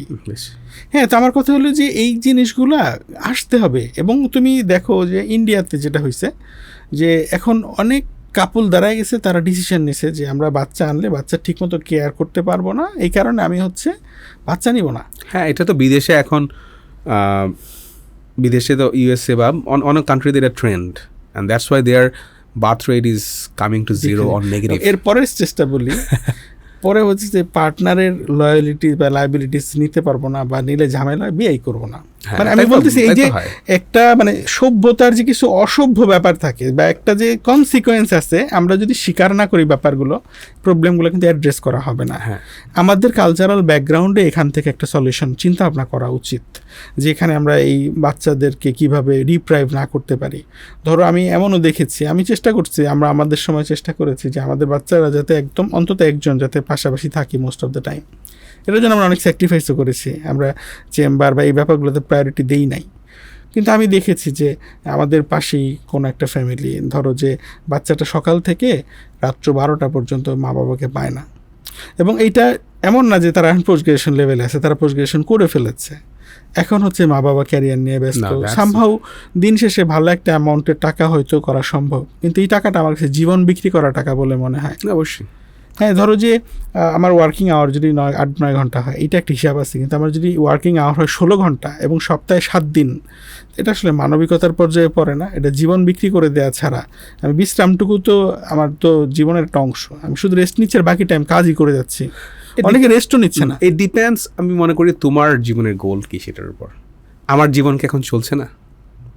I mean, if I can go on like this, am I doing bad? No. I mean, still আমি হয়তো বাংলাদেশের অনেক মানুষের চেয়ে একটা ভালো লাইফ লিড করতেছি। তুমি যদি চিন্তা করো, বাংলাদেশের সবচেয়ে ধনী মানুষের চেয়ে আমি তো অবশ্যই অনেক খারাপ লাইফ লিড করছি, but do I want to be that person? No. মানে তোমার প্রায়োরিটি সেট করতে হবে, এটা it's a matter of priority. তোমার যদি প্রায়োরিটি হয় কম্পিটিশন, যে আমার ওই ফ্রেন্ড 40 জন রোগী দেখছে, আমার ওই ফ্রেন্ড একটা বাসা কিনে ফেললো, আমার ওই ফ্রেন্ড একটা গাড়ি কিনে ফেললো, আমার ওই ফ্রেন্ড বিদেশে বছরে 5টা ট্যুর দিচ্ছে, if you have that only in your mind যে ওইটাই আমাকে করতে হবে, ওকে পাস করতে হবে, না। এখানে তোমার নিজের গোল, নিজের কি করবা, তোমার নিজের আউটলাইন নিজের কাছে থাকবে, সেলফ প্ল্যান। একটা সময় গিয়ে হয় কি, মানে এটা আর্নিং এর মধ্যে থাকে না, যে টাকা ইনকাম হ্যাবিটের মধ্যে চলে আসে, এবং more of competition, professional competition more of Times. কারণ এটা তো একটা, ধরো কি বলা যায়, এটা একটা ইগোর ব্যাপার। ইগো, আমাদের কিন্তু ইগো আছে যে I will become the top, অথবা আমার সবচেয়ে বেশি রুগী থাকবে, আমার চেম্বারটা সবসময় জমজমাট থাকবে। এবং দেখা যাচ্ছে এইটা নিয়ে হয়তো নেগেটিভলি অনেক কেয়ার করে। ধরো কেউ একজন ভালো স্টুডেন্ট ছিল, কিন্তু তার চেম্বারটা হয়তো বা চেম্বারের সে রুগী কম দেখে, তখন দেখা যাবে কি ওই ডক্টর সোসাইটির মধ্যে কিন্তু উই আর সো নেগেটিভ, আরে ওর চেম্বার অত রুগী হয় না। মানে এইটা হলো তখন নেগেটিভলি তার উপর ইম্প্যাক্ট করে। এটা কিন্তু একটা ফেক জাস্টিফিকেশন, ফেক জাস্টিফিকেশন। সে যে তার ফ্যামিলি লাইফে হ্যাপি না, অথবা সে ফ্যামিলিকে টাইম দিচ্ছে না, সে যে ফ্যামিলিকে টাইম দিচ্ছে, মনে হয় ওর তো চেম্বারে রোগী নেই, দেখো ফ্যামিলিতে টাইম দিচ্ছে, কি করতেছে, ওর তো টাকাও নাই, গাড়ি ভালো গাড়িও নাই, কোলে চিপার মধ্যে থাকে। মানে তখন এই যে এই কম্পিটিশন, এই জিনিসগুলো কিন্তু ধরো যখন কোনো একটা প্রোগ্রামে যাবে, তখন নিজেদের মধ্যে কমিউনিকেশন, কথাবার্তা হয়, তখন যে ধরো এরকম করতেছে, তখন সেও কিন্তু অফেন টাইমস ইনসিকিউর ফিল করতে পারে। সো ওরা এত বেশি করতেছে, ওরা একটা গ্রুপ হয়ে গেছে, আমি একটু আলাদা হয়ে গেছি, তাহলে আমাকে ওদের মতো করতে হবে, আমি কেন পারবো না? আমি চাইলে তো ওদের চেয়ে ভালো পারবো, অবশ্যই হয়তো চাইলে সে তাদের চেয়ে ভালো করতে পারবে, কিন্তু সিচুয়েশনের জন্য সে এখন এখানে এসে এই জায়গার মধ্যে সে মনে করবে সে আটকে গেছে। But actually, probably he's doing the right thing. Yes. Probably he's doing the right thing. একটা আফ্রিকান প্রবাদ আছে সম্ভবত যে if you want to go far go fast then go alone, but if you want to go far, যে অনেক দূরে যেতে চাও সেক্ষেত্রে গো টুগেদার, যে সবাইকে নিয়ে একসাথে গেলে। আর দিন শেষে আমরা এমন একটা দিন তো কখনোই চাইবো না যে আমি খুব ব্যস্ত, মানে আমি একটা সময় খুব নিঃসঙ্গ, এবং যারা ফরেন ডক্টর স্পেশালি অস্ট্রেলিয়ান ডক্টররা এই জিনিসটা খুব ভালো মেনটেন করে, work life balance. After the office hour is over, they are done with patients. তারা অনেক মজা করে, তারা এখানে যায়, এটা করে, ওটা করে। আমাদের দেশে কিন্তু এটা মানে একই দিনের মধ্যে কাজ এবং একই দিনের মধ্যে মজা কয়জন ফিজিশিয়ানকে করতে দেখছো? সম্ভব হয় না, সুযোগই থাকে না। সুযোগ থাকে না কেন? Because your priorities, you have to earn this much, or you have to maintain your chamber, or you have to do this and that. মানে competition, because we are so competitive from class 1. তাই না? এই কম্পিটিশনটা একদম মরার আগ পর্যন্ত থাকে, ঠিক আছে? কিন্তু ওই যে মানে ভার্সেটাইল চিন্তা করা, এটা অনেক সময় অফেন টাইমস পসিবল হয় না, ইটস সো ডিফিকাল্ট। কিন্তু ওয়ার্ক লাইফ ব্যালেন্স যদি না থাকে, মানে সারা জীবন শেষ করার পরে whenever it's time for your death, then you will regret probably যে আমি অনেক টাকা কামাইলাম হয়তো বা একটা সময় গিয়ে, কিন্তু I could not enjoy my life. হ্যাঁ, বাট ধরো যে আমার এত একটা I could not get the piece. Yes, হয়তো আমি ব্যাংক ব্যালেন্স আছে, কিন্তু আমি ফ্যামিলি, আমার মেম্বার একটা সময় গিয়ে ওরা দেখে বাবাকে পাচ্ছি না, আচ্ছা তাহলে বাবা টাকা দিবে, বাবা এটিএম মেশিন, এরকম। হ্যাঁ, তাই তো। আর অতিরিক্ত ঐশ্বর্য আসলে বাচ্চা কাচ্চারা বড় করতে দেওয়ার সুযোগটা কম হয়, মানে ওরা স্ট্রাগল করতে শেখে না, ওরা মনে করে চাইলেই পাওয়া যায়। হ্যাঁ, তো যাই হোক, এই ব্যাপারগুলো আসলে আমাদের অবশ্য সিনিয়রদের জাজ করার অ্যাবিলিটি আমাদের কাছে না। আমি এটা আমাদের নিজেদের জন্য বলছি, আমরা যাতে আমাদের লাইফস্টাইল। অফেন টাইমস আবার এখানে আরেকটা ইস্যু আছে, সোশ্যাল ইস্যু আছে। যারা ধরো ভালো ফিজিশিয়ান, ওরা আসলে অনেক সময় রোগী দেখতে বাধ্য হয়, প্রেশার। এই তো বললাম যে যেমন মাদুর স্যার কিন্তু হয়তো বা উনি 20টা বা 30টা ম্যাক্সিমাম রোগী দেখে। অনেক অফেন টাইমস এরকম হয় যে অনেকগুলো এত বেশি ভিআইপি পেশেন্ট আসতেছে যে ওনার আউট অফ আওয়ার্স ওনাকে দেখতে হচ্ছে, because of its position, because of its status. এরকম কিন্তু হয় যে বাংলাদেশে হয়তো বা সুপার ডক্টরের সংখ্যা বা মানে পপুলার ডক্টরের সংখ্যা যেহেতু কম, যারা পপুলার হয়ে যায় কখনো, তাদের উপর দিয়ে একটা স্টিম রোলার চায়, সব দিক থেকে প্রেশার আসে। সো মানে I mean there are many factors why they do that. হয়তো বা আমাদের পক্ষে এখান থেকে আমরা আসলে পুরোপুরি জাজ করতে পারবো না যে এক্স্যাক্টলি কেন তারা এটা করছে। Maybe someone has problem in family, ওনার সিক হয়ে যাচ্ছে অনেক সময়, যে স্যারদের এত লোড নিতে হচ্ছে যে পরে ওনারা নিতে পারতেছে না। হ্যাঁ, এবং ইভেন ধরো যে আমি একজন স্যারকে, মানে নাম না বলি, স্যার হচ্ছে খুব ভালো একজন কার্ডিওলজিস্ট, ইন্টারভেনশন করে, কিন্তু স্যার নিজে হার্ট অ্যাটাক করে মারা গেছে। তার নিজের দিকে হয়তো কেয়ার করাটা সুযোগ। হ্যাঁ, yes, you know cardiologist has more heart attack rate, কারণ আমরা যে স্ট্রেসের ভিতর দিয়ে যাই, আনবিলিভেবল। যে আমি আজকে গতকালকে আমার সিসিউতে নাইট ছিল, আই রোট ডেথ সার্টিফিকেটস, এবং এই পেশেন্টগুলো যখন মরার আগে আমি দেখেছি জীবিত, then the patient dies in front of me. So it's a tremendous stress, it's a psychological stress, also physical stress. আমাদের কিন্তু অনেক বেশি ফিজিশিয়ানদের স্ট্রেসের প্রতি যেতে হয়, আর যারা বেশি লোড নেয় তাদের স্ট্রেস লেভেলটা আমরা হয়তো বা মানে ফ্যাদম করতে পারবো না, বুঝতে পারবো না আসলে কী পরিমাণ স্ট্রেসের পড়তে যায়। যাক, আমরা একটা যাত্রা শুরু করেছি, তো এই যাত্রার একটা করে মাইলস্টোনও টাচ করছি। তো সৃষ্টিকর্তার কাছে এই প্রত্যাশা থাকবে আর কি, আমরা যাতে একটা সময় এমন করতে করতে, মানে যখন আমাদের লাইফের শেষও হয়ে যাবে, তারপরে যে শুরুটা হবে, সেই মাইলস্টোনগুলো যাতে আমরা ঠিকঠাকভাবে। অবশ্যই, that is the biggest milestone. আমাদের যদি ওই লাইফের প্রতি আমাদের ফোকাস না থাকে, তাহলে আমাদের জন্য ডিপ্রেসড হওয়া বা হলো মোটিভেশন হারানো খুবই সহজ। মানে তুমি যদি এই দুনিয়ার সব কিছু তুমি হিসাব মিলাতে চাও, তুমি কখনোই হিসাব মিলাতে পারবে না, there is no justice. So আসলে হিসাব মেলানোর চেষ্টা করাটাই বৃথা। যে কোনো সময় যেহেতু ক্লোজ আসতে পারে, সবসময় যে কোনো সময় ক্লোজ আসতে পারে। সো হিসাবটা আসলে ওই হিসাবটাই আসল, এখানকার হিসাবটা আসল না। শরীফুল হালিম, মানে অসাধারণ কিছু আমরা ইনসাইট পেলাম তোমার কাছে। তো সবসময় আমাদের প্রত্যাশা থাকবে যে তুমি তোমার যেই চমৎকার যে প্রাণচাঞ্চল যে একটা অ্যাক্টিভিটিসগুলো আছে সবার জন্য সবসময় ভালো চাওয়ার, এটা কন্টিনিউ রাখবা। আর আমরা তো কিছুদিন পরে তোমার রেজাল্ট হচ্ছে, এমডি কার্ডিওলজি শেষ হলে তারপরে আবার এমআরসিপি পেএসএস এর পরে আরেকটা রেকর্ড নিয়ে ইনশাআল্লাহ। বেশ কঠিন। হ্যাঁ, ইনশাআল্লাহ, এটা তো কোনো ইস্যু না। পরীক্ষার মধ্যে দিয়ে আমাদেরকে যেতে হবে। হ্যাঁ। তো তোমাকে অনেক অনেক শুভেচ্ছা এবং শুভকামনা। থ্যাংক ইউ হাবিব, তুমি আমাকে এখানে ডেকেছো, সো এটা সবসময় খুবই এনজয়েবল, কারণ I can be open with you. হয়তো সবার সাথে এরকম ওপেন হতে পারবো না, because we have been friends for like more than 10 years 15 years, তুমি আনবিলিভেবল। সো আমরা আশা করি যে আমরা এই ধরনের প্রোগ্রাম আরও বেশি করবো, কারণ হয়তো আমাদের ভিতরে অনেক আইডিয়াসগুলো আছে, এই আইডিয়াসগুলো অপরচুনিটি ক্রিয়েট করে, অনেকের মধ্যে নতুন থট প্যাটার্ন তৈরি করে। সো এই আইডিয়াসগুলো আমরা যদি শেয়ার করার জন্য যে একটা প্ল্যাটফর্মের সুযোগ পাচ্ছি, it's big opportunity. So thank you again, hopefully we meet soon ইনশাআল্লাহ। প্রিয় দর্শক, সবাইকে ধন্যবাদ খুব মনোযোগ দিয়ে এই দীর্ঘ একটি আলোচনা শোনার জন্য। আমরা স্বপ্ন দেখি সুন্দর একটি সিস্টেমের, যে সিস্টেমের ব্যাপারগুলো আমরা কথা বলেছি, আশা করি আমরা ব্যক্তিগত জীবনে ইমপ্লিমেন্টেশনগুলো করতে পারবো।